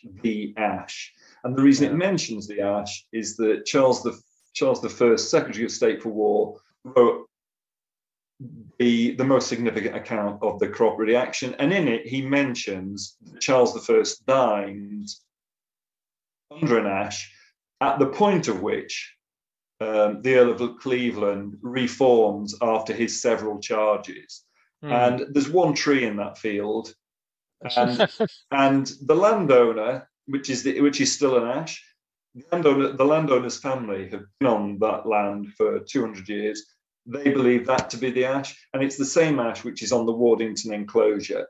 So although I keep open a skeptical mind, I think there's sort of 80% provenance that's probably about right. And if that's right, then you can start thinking about Cleveland's position, his cavalry position, in relation to a lot of other evidence. For example, where the enclosures were, where the open field system was, and the other accounts. So you're looking to marry all of those accounts, alongside and on top of map, for example, that you can find in the 17th century. So I've spent so much time, Ken, more than I dare tell you, in the Bodleian in Oxford, trying to find maps of Cropredy Bridge in amongst the most obscure, people who may just have tucked away in their files at the bod a map of Cropredy. They're the sort of, something that you're desperate to try and find. So it's looking at lots of evidence. That's the Wardington Ash is a favourite of mine, as well as the fact I found a few cavalry buttons in and around it. Brilliant! So I'm 99% certain that's where the action took place. And I'd love to take you there, and then you can challenge me on that. Brilliant. Well, as I said to you on Saturday, Cropredy Bridge is one of those that I think I need to visit the battlefield to get it in my head of the circumstances of how it happened.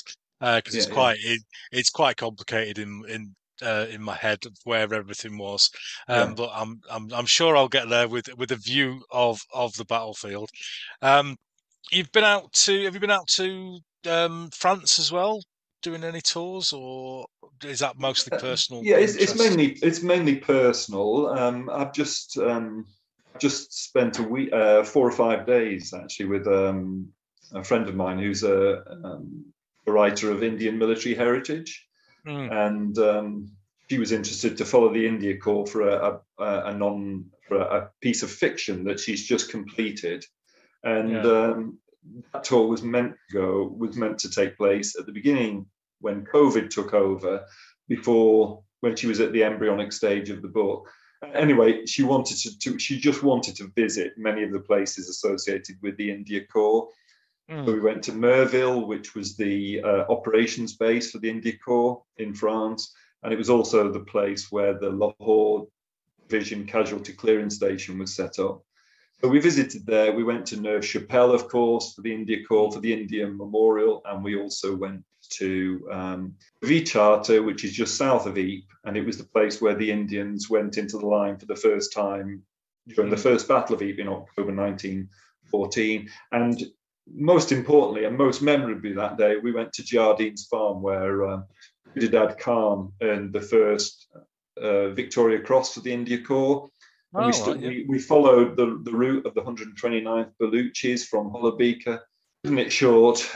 Jardine's farm was on the right of that position, pouring fire into the German lines at a bleak angle. And then 2 days later, they counterattacked, and Dad Khan lost the British officer that was with him and the 5 other servers of the vicars that was with him. And he continued to pump fire into the advancing German flank as they came back across the ground towards Hollowbeaker. And we found a 1915 piece of artillery nose cap. Wow. At the site of Jardine's farm, as well as the ubiquitous shrapnel balls, of course. But of course, it goes back to what we were talking about earlier, is that Poppy, who I went with on last week, she'd not been to the battlefields before. And so I could see the impact that visit was having on her. And in fact, she's come back, and I had to, you look at your manuscript again, or she's looked at a manuscript again with a slightly jejune air. I've got to rewrite. And so she's doing that now. It's just the impact of being on the ground. And was that battlefield that you were familiar with prior to going, or had you researched that? I've been doing India-related military heritage for about 15 years now. So I'm familiar with Neuve Chapelle, and I'm one of these, I'm a bit of a slight nerd on this, Ken, is that I'll find somebody else who's incredibly patient to go with, and I'll walk the ground, So I've got a trench map for the first war. It's always very specifically targeted. I'm going to follow that unit so I can find the jumping off position at Neuve Chapelle for Wilds Rifles, for example, 57th Wilds Rifles, and then I follow them into Neuve Chapelle. A little bit of trespassing occasionally, so I can keep to the line. Every now and again. As long as there's no big dog, French dog, and head to the heart until you come to the Lay stream, and then turning right, and spend as much time as you can. So I'll try and dig deep on a battlefield rather than spend half an hour here and half an hour there. I like to I like to research it, make sure I've got maps, and make sure I really understand it as much as possible. I think one of my favourite things about history is when you put a photograph of a scene from World War One and find that location and have the modern photograph and then superimpose the two. Did I see one of those on your Twitter feed about one of the trenches?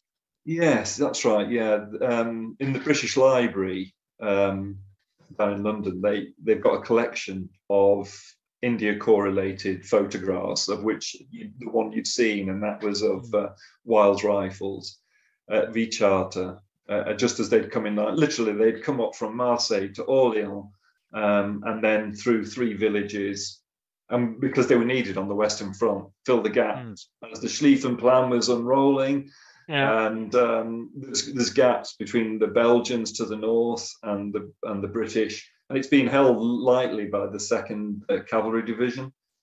And the India Corps go in, and there's a moment where one of the companies at Vicharta is photographed by this photographer. And fortunately, because it's behind the line on the Western Front, the buildings have not been destroyed, so you can match up the buildings. And there's 4 or 5 places that you're able to do that with the India Corps, particularly rear areas at Merville, at Le Sar, and 1 or 2 other places as well. And we've got 4 or 5 more of those, and we'll roll them out at some point. Yeah, I really enjoy those. There was a book that I got many years ago, probably late teens, early 20s, Panzers in Normandy Now and Then, which kind of did that. And we had a brilliant holiday many years ago where we went back and found many of those places that were in that book. And you kind of follow the action, look up, and it's like, well, I can see the roof line there, and it definitely all brings it back to life. That's it does. Yeah, a fantastic way powerful. of illustrating history. So, any plans to expand on the tour thing at the moment? Any options you can see for? Because, like you say, you brought in the. Have you done Sikh World War One in Oxford as well? Yes, yeah. I've done a little bit of work with the Little History of the Sikhs, which is an organisation set up by Rav Singh, and it's just to emphasise Anglo-Sikh history, but particularly the place of Sikh history within British history, and within a British history setting. And Rav approached me a couple of years ago about highlighting not just Sikh, but India connections in Oxford. Yeah. So that's been a joy. And we are looking into extending that to Western Front tours. Oh, brilliant. With Little History of the Sikhs. There's quite a lot of sort of insurance related items related to that. And of course, there's still a little bit of residual COVID washover and 1 or 2 other themes as well. So we need to work that out. But I would love to do that because, of course, you go to the Western Front, there are people from Australia, New Zealand, South Africa, and Canada interested in their heritage. Indian people are also interested in that heritage. But although some of I think Ledger and Anglia are starting to do India facing Western Front tours, we think we could bring a certain quality and a certain dynamism that Little History of the Sikhs has already earned within the Sikh and wider Indian community. Well, yeah, I mean that sounds like that really does sound like a fantastic project to bring forward, and I hope that comes together pretty soon. Thank you. So that was a nice chat about battlefield guiding. Quite enjoyed that, and something that, as I said before, we've not spoken about on the podcast. You mentioned that historical talks as well that you do to societies, and I was kind of I thought it probably came the other way, but you were saying that the tours came from the talks rather than the talks came from the tours. Yeah, they did. Yeah, very much that way. Yeah, and in fact, even the talks themselves, they also came out of my general museum work, where I was working on an exhibition design and then I'd be asked, "You do a talk about this," and it Yeah. started off with a couple of talks a year, and now it's blossomed to 30. And then out of that, you do talks, but do you do tours of Edge Hill, of property, about the Civil War and so on? And yeah, that's how it's been an organic process, really. And from that, then you've entered into the world of authorship, and there's a couple of books, and we'll talk about one that you did. I don't know, can't remember. It was a few years ago, was it? Yeah, The 2008. one, Yeah. yeah, on the 8th Battalion of the East Lancs, and I think the subtitle was "Nobody's Heroes." And before you give me your version, I'll tell you what I thought when I saw that title, because it's something that kind of came home to me when I started to look at World War One history. We're familiar when we look at Waterloo and Napoleonics and various periods of British history of, the 22nd Cheshire Regiment and the 33rd First West Yorkshire Riding, Duke of Wellington's regiment.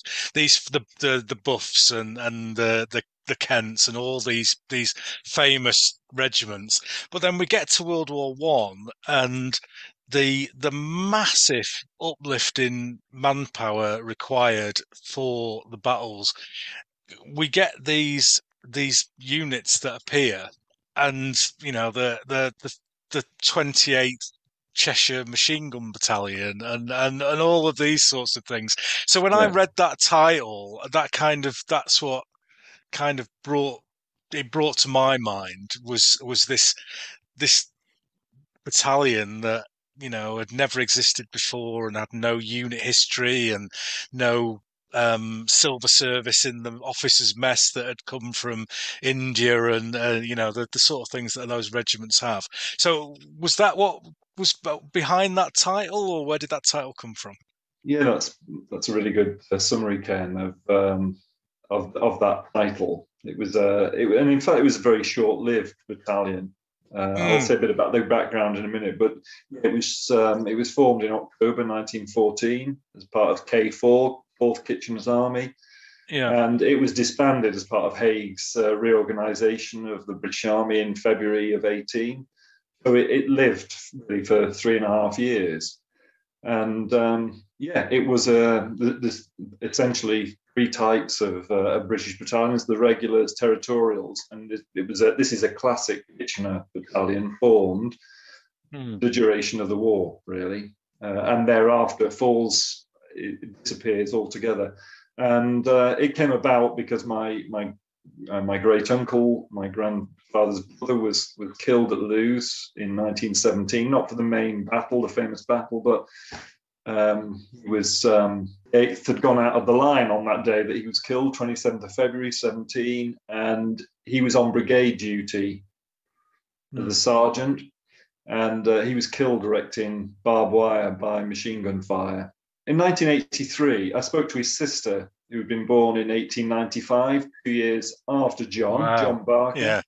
And I actually had a word with him. I'm one of those people I managed to have a chat with quite a few of with his siblings, but particularly with his sister. And she told me a couple of stories about him that have stuck with me. And then fast forward into the mid-90s, my dad was doing a little bit more detailed genealogy, and I started to ask. It reminded me of those conversations with his sister, and then I wanted to find out a little bit more. And although you go to the war diaries, you go to the battalion history, and you're immediately engaged by this narrative.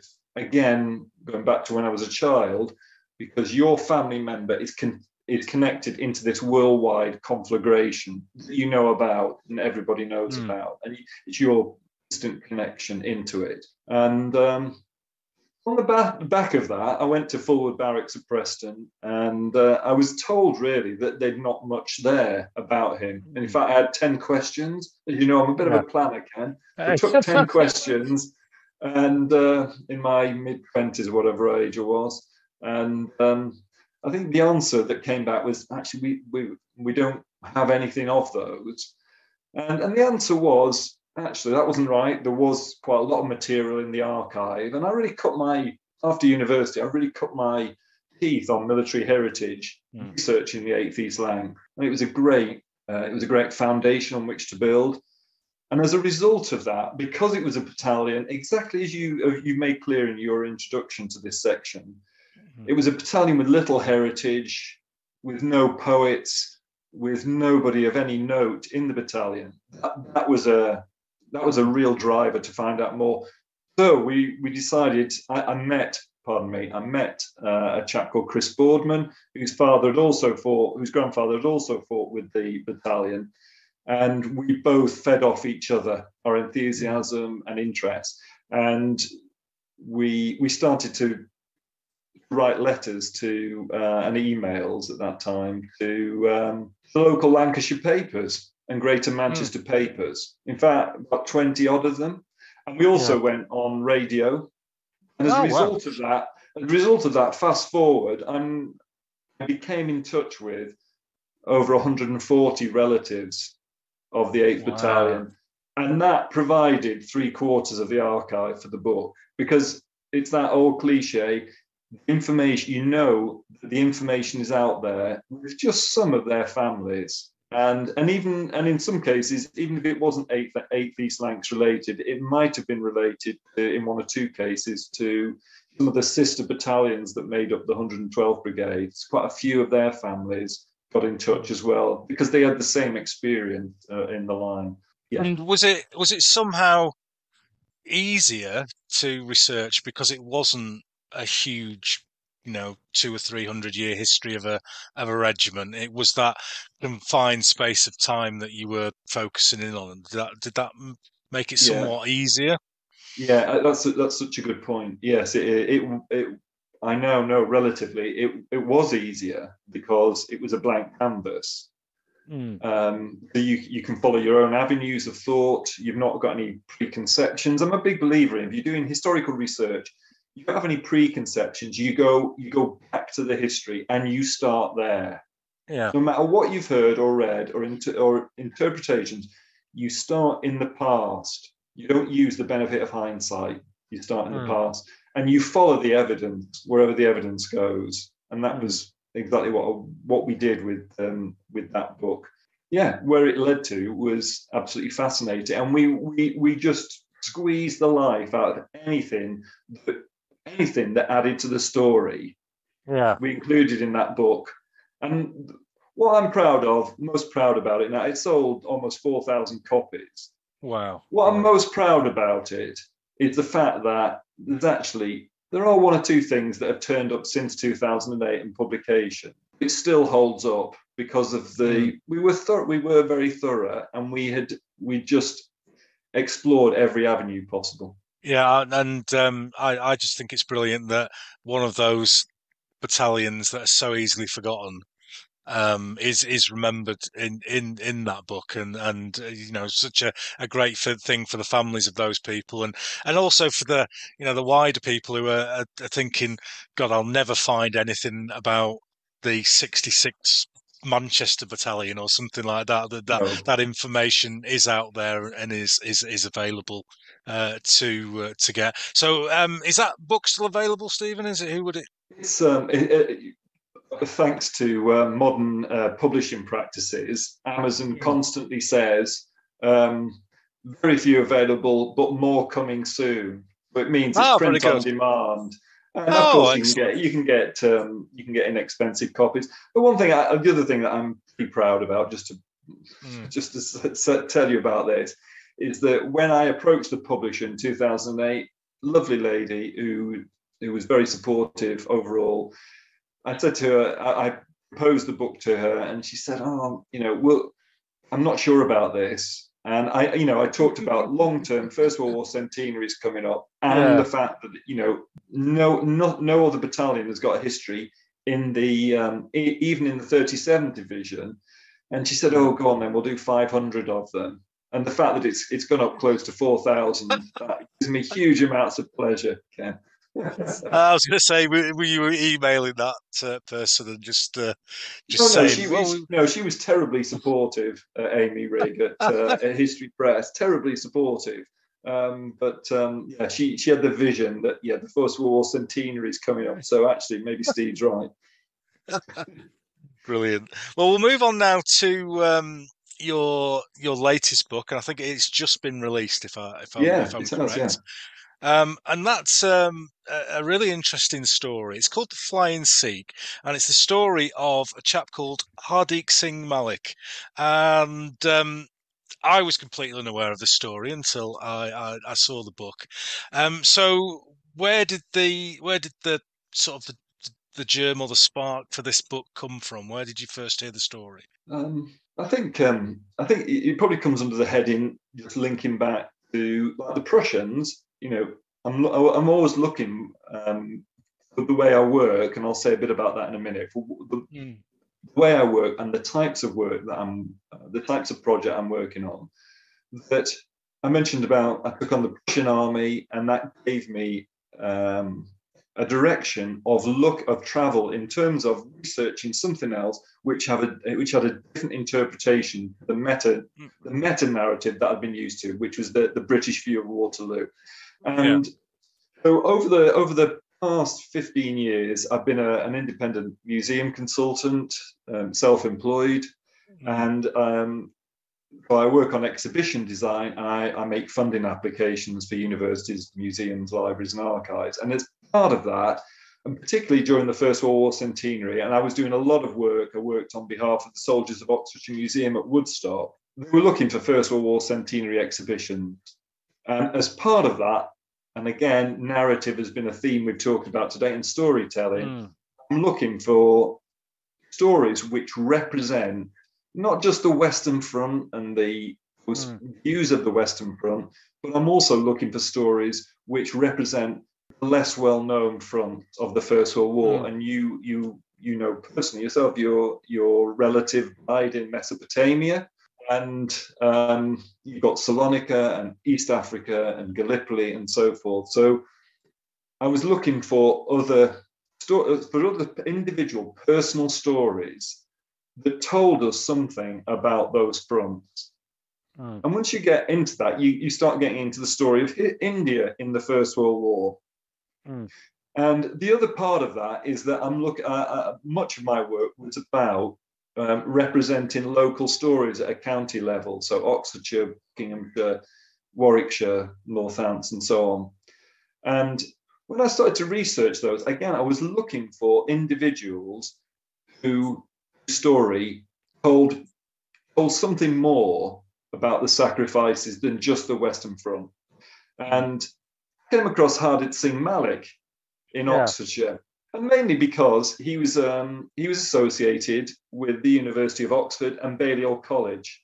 He attended Balliol College, Oxford, in 1912, and he's in the Royal Flying Corps suddenly. Yeah. And I thought this was fabulous, and I then found out he'd written a memoir in 2010, and I managed, and it was not available in the UK and still isn't actually. And I managed to get a hold of a copy through a friend in India, and who sent me a copy. And I read it, and it's a lovely memoir. It's one of those memoirs that it raises more questions than answers. He was a charming diplomatic guy. He ends up in the Indian Civil Service, ambassador to Paris in the 1950s after partition. Appointed by Nehru. So he's very diplomatic. Here's an Indian trying to be recruited into the Royal Flying Corps in 1914, 15, and 16 and fails. He's very charming about it. And you just know that there's another story. And there was. Another story to it. But just relating to the other question that you asked me about the other book, also represented a challenge because he had written a memoir. He'd written a memoir, and another Indian writer had written about Malik formerly. Neither of them was aware, and neither was Malik during his lifetime, of the content, the things that I'd found out about his war service. And what I found out essentially is that he'd been discussed at the highest levels of government during the First World War, and he was a case study for Indian officers joining the Royal Flying Corps in November 1916. And between November 16 and March 17, 5 Indians were recruited into the Royal Flying Corps, and then the window closed. Right. And no more were appointed. And they were test cases. That's very interesting, because I mean one of my questions was going to be, you know, in that period of history and with the attitudes at that particular time, the barriers for him to become a pilot must have been absolutely huge, and I wondered how he overcame them. But are you kind of saying that he was a guinea pig, if you like, to for people of that time to see where the Sikhs could be royal pilots? Yeah, I'm trying not to give too much away about the book, but Yeah, no, you're spot on, Ken. No, you're absolutely right, Ken. That's exactly what happened. And if you're an Indian subject, you were a British subject. You were a British subject. If you're an Indian, you were a British subject de facto. And if you were an Indian subject within the legal profession or administration, the Indian civil service, you had the same status as British people in those services or in those professions. In the military, it was completely different. If you were a person of colour in Britain in 1914, you were designated as an alien. The reasons that you've just outlined, because of the colour of your skin. It's as simple as that. And if you look at the manual of military law for 1914, it sets it out clearly. And Malik attempted 4 or 5 times to enlist, including at the recruiting office at Balliol, where within 2 weeks, 450 students had joined up. And he was left on his own because he could not join up. That's one thing to note. So he has a challenge joining up.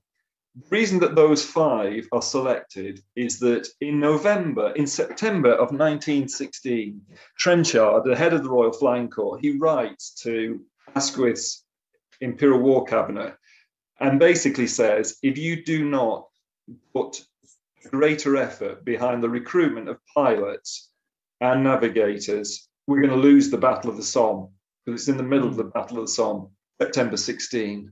And as a result of that, liberal members of the establishment within the Royal Air Force, within the Royal Flying Corps, push the India office to start recruiting those 5 Indians, and Malik is the only Sikh among them.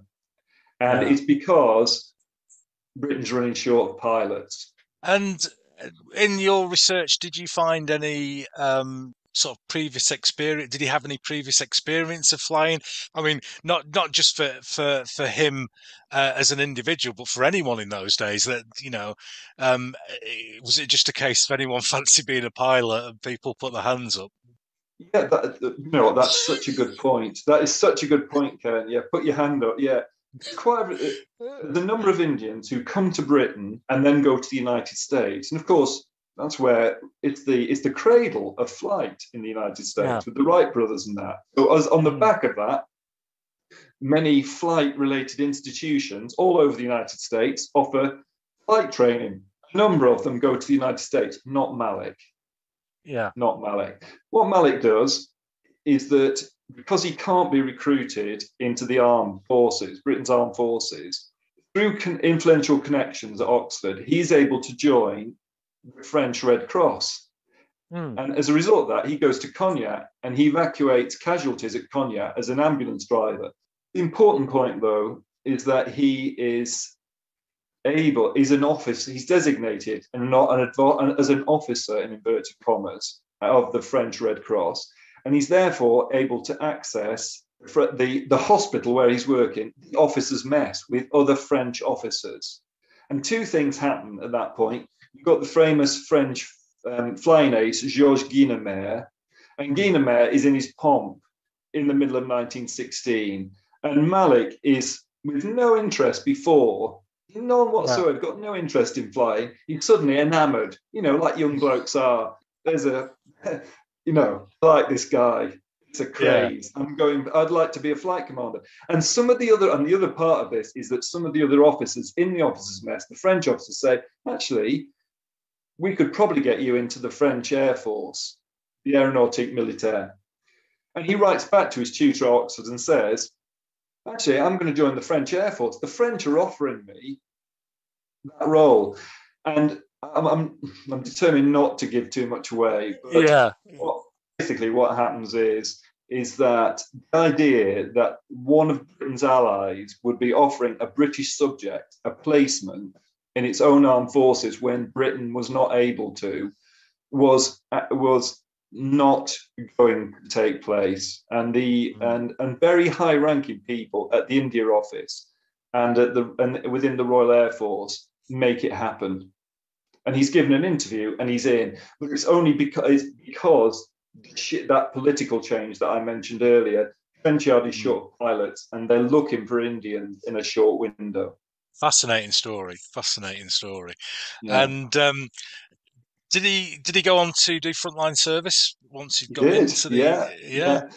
So he joins 28 Squadron under Flight Commander Billy Barker. No relation, sadly. No relation.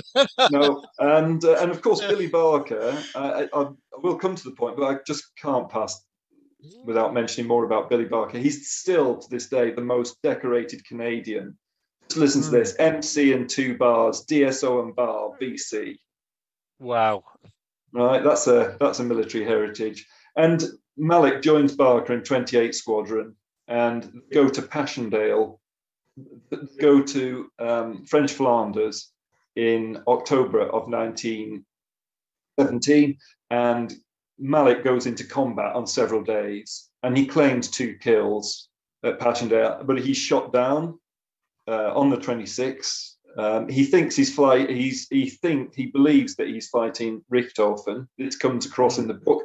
In all Indian flight circles, it's known that Malik fought against the Red Baron. I think he wasn't. He was fighting against Yasta 18, which was a different Yasta altogether, a different German squadron altogether. It just happened to have, Ken, they were known as the Red Noses. So the Red Plains, yeah. The Red Plains, yeah. So Malik always claimed he's not the only one. As I found out, there's hundreds of claims that British pilots were fighting against Richthofen, and they weren't. And Malik, I think Malik's one of them. Anyway, he fights at Passchendaele. He's shot down, injured, goes to Italy, and he's flying camels, by the way, Sopwith camels. Yeah. He does. I don't know. He does 50 days of fighting in the front line. But in Italy, he discovers that he has a terrible allergy to castor oil, which lubricates camel engines. Yeah. And he then goes back to Britain and fights on Bristol fighters from Biggin Hill. And he's fighting he's defending the capital not against Zeppelins. The Zeppelin threat has gone. It's now those huge German bombers, the Gotha bombers, giant bombers. And Malik goes into operational activity against them, and then the war ends. Wow. What a fantastic story. That is amazing. And I think it's very important because I've noticed this in my non-trained research into Mesopotamia that the Indian troops tend to get washed over in certainly in the official histories of Mesopotamia. That it's you'll have a big paragraph about, because normally there would be in inverted commas British battalion and then 3 Indian battalions within a brigade. Right, yeah. And you would you get a paragraph about the actions of one of the British unit, and then a couple of lines about the Indians were somewhere near. And I think we're getting to that point, thankfully, that history's starting to come out now, and we're starting to get more of a balanced view of how. Yeah. The Commonwealth, the Empire forces, however you want to describe it, for World War One, how they work together. So that's a really good thing to hear. How's it been received? Have you had any feedback so far? It's I'm at that sort of honeymoon stage where it comes out formally on the 30th of May. Yeah, in 7 days' time. I think Pen and Sword, who are the main publisher within the UK. I think they've started to release some hardback copies. I'm pretty sure. Yeah. So I've not had any feedback from that. But it's also going to be released in India by HarperCollins India on the same date. Oh wow. And I think there's going to be a Hindi well, there is going to be a Hindi version as well. They're confident that they can sell a lot of copies of it in particularly in northwest India, in Punjab and so on. So yeah, no feedback yet. Slightly, of course, always slightly anxious about that. But it's, I would say this, wouldn't I? But I am. It's a book I'm proud of. It's taken a lot of work, but it's been a fascinating subject and a privilege to work on. Yeah, it's been. I've just been looking today, and it's available to purchase. So I wasn't sure whether it had been released out into the world yet. So, well, the best of luck with that as it comes out, and I really hope it's going to be a very successful book. Have you got any future projects planned, book wise? Any kernels of ideas that you can reveal? I think again, it's the narrative theme. I've in the period before the First World War, again, it's about Indian students. Home rule movement in India came about in 1916. They came to the fore in 1916. But Indian students were politically active in Britain before the First World War, and there was one assassination of Curzon Wiley in London in 1909. But there's a lot of other home rule activity. I intend going through the records of Scotland Yard because Scotland Yard and the India office were keeping under observation quite a lot of those Indian students. In fact, many of them. And I got the feeling that there's a good story there somewhere. Ken. Yeah, that sounds interesting. I like the sound of that. Well, I've got a suggestion as we come to the end of the interview now for a future project for you. And I'm aware that you did some archive work with Luton Town Football Club. I did indeed, Ken. Yeah, and at that particular time, I think when you started, they were somewhere in League Two, and then now on the verge of entering the Premiership. So it's just a plea from me if you would like to do some heritage work at Bradford City, working magic there, so that Bradford. Yeah, you're definitely onto something there, Ken. I've been telling my colleagues at Luton. Yeah, I said the factor X. Yeah. It's difficult to say how Luton have risen from League Two to the knocking on the door of the Premiership, but I'm just going to say Stephen Barker and just leave it there. I think it's probably the best thing. Far too kind, Ken. far too kind. Yeah. So how do people get hold of you, Stephen? What are you on social media wise? Yeah, I'm on mainly on Twitter. Mainly because it's words. I'm a words person. Instagram, I'm on it. On both of them at dstephen with a ph at dstephenb. Yep. On both of those, but I don't really get Instagram. Image dominated. I'm not au fait with it particularly well, but I do post on, and I do have a dedicated Facebook page as well. And which is crikey! I'll have to. To Twitter, you'll find me on Twitter. You'd find you on Twitter. Yeah, that's and there's a Stephen Barker website as well, isn't there? There is, yeah. It's www.stephen-barker.com. Brilliant. Well, and the book you said is Pen and Sword, publisher in the UK, and HarperCollins in India.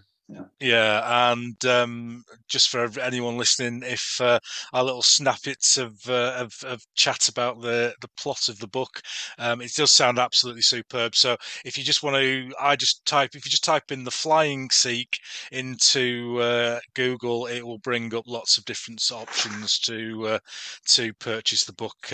None of which are sponsoring this podcast, so I'm not going to mention any of them specifically. But it's very easy to find. So just before we finish off, I always ask my guests if they've got a question for me, because I've been going at them for 2 and a bit hours. Had you thought of a question, Stephen, or have I got off scot-free this week? No, I think there's always a question, Ken. What I'm always amazed by when I look at your repertoire of collections of war game figures, I never know what's coming next. So my question is, what have you got a plan for something new that's coming next? At the moment, I haven't. I'm deep in the middle of the Garibaldi project, and normally I have stuff in my head that's lying around for years, and I think about it. And the only thing that I've got sat around that I've never scratched the itch of is Crimea. But as a war game, it's not particularly. I don't find it particularly interesting because of the disparity between the Russians with their smoothbore muskets and the French and British and Piedmontese and all the other lot who turn out for the other side with their rifled muskets. And it just, as a game, it just tends to degenerate into the British and French standing outside smoothbore musket range and firing, and Yeah. it's a bit boring. But the look of it, So I don't know. Maybe one day. But at the moment, we're learning all about Garibaldi, which is a new period of history for me, which I'm really really enjoying. And then I'm going to go back and do some Italian wars. We're supposed to be doing a big refight of Pavia at the Wow. Royal Armouries in front of the Pavia display. Wow, So Ken. yeah, Fabulous. so I need to get my finger out and do some stuff that I haven't got at the moment. Oh, that would be Yeah, fantastic. I'll definitely come and have a look at that. yeah, because all my army's based around the early part of the Italian wars rather than the later. So I need to Yeah. up my game and go outside of my comfort zone and get all arquebussy rather than all crossbowy Yeah, towards yeah. the end. Oh, that's Well, fabulous. it's been an absolute joy having you on the podcast, Stephen. Thank you very much for taking the time today. And it's been great chatting with you about old times and new Indeed. times as well. I'm glad you're back in the hobby, and I'm sure we'll get a game in soon. So thanks very much for coming on. If you'd like to say good night to everyone.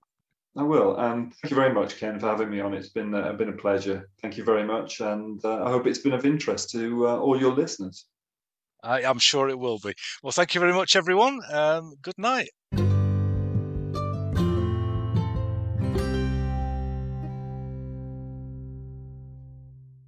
That was a lovely chat with Stephen there. Enjoyed that very much. Going back to my old days when I started wargaming and then catching up on some topics that we haven't covered before, like battlefield guiding, etc. And Stephen's new book, Flying Sikh, that sounds like a fantastically interesting and unique story. I'll put a link to purchase the book in the show notes for this on both YouTube and on Podbean when it comes out. And just a reminder to everyone that if you're listening to this on Podbean, you are getting this first on any podcast application, Apple, Google, wherever you're listening. It comes out on an audio version only first, and then when the new edition comes out, the old edition goes onto YouTube with some relevant pictures just clicking away in the background. So if you're watching this on YouTube, then it's probably been out for 2, 3, maybe even 4 weeks beforehand. Podbean, the audio is a free subscription, and just follow the podcast, and you'll get a little notification every time an episode comes out, which is great for me. The more followers I get, the more people will start to listen to this because it will receive more traction from the various search engines and stuff. So I'd love for as many people as possible to listen to this award-winning podcast. Let's not forget that. I had a fantastic time down at CrackCon 2 a few weeks ago down in Derby with the guys from the Plastic Crack podcast. And you may remember episode 20, I spoke to Dom and Ken from the Plastic Crab podcast, and I am hoping for my next episode 26, to have the other two members of the Fab Four. That's Martin from Seventh Son and Steve from On Point HQ to come along and get the other half of the Plastic Crack podcast on here for a chat and catch up about what happened with CrackCon 2 and just general chit chat about their channels and what their plans are for the future. So I'm hoping to get back on track with that, get that out in the second or third week in June, if at all possible, and get back on schedule. As I say, I've missed a couple of weeks. Thanks once again for listening. It's been brilliant having you on board. And until next time, Siddy.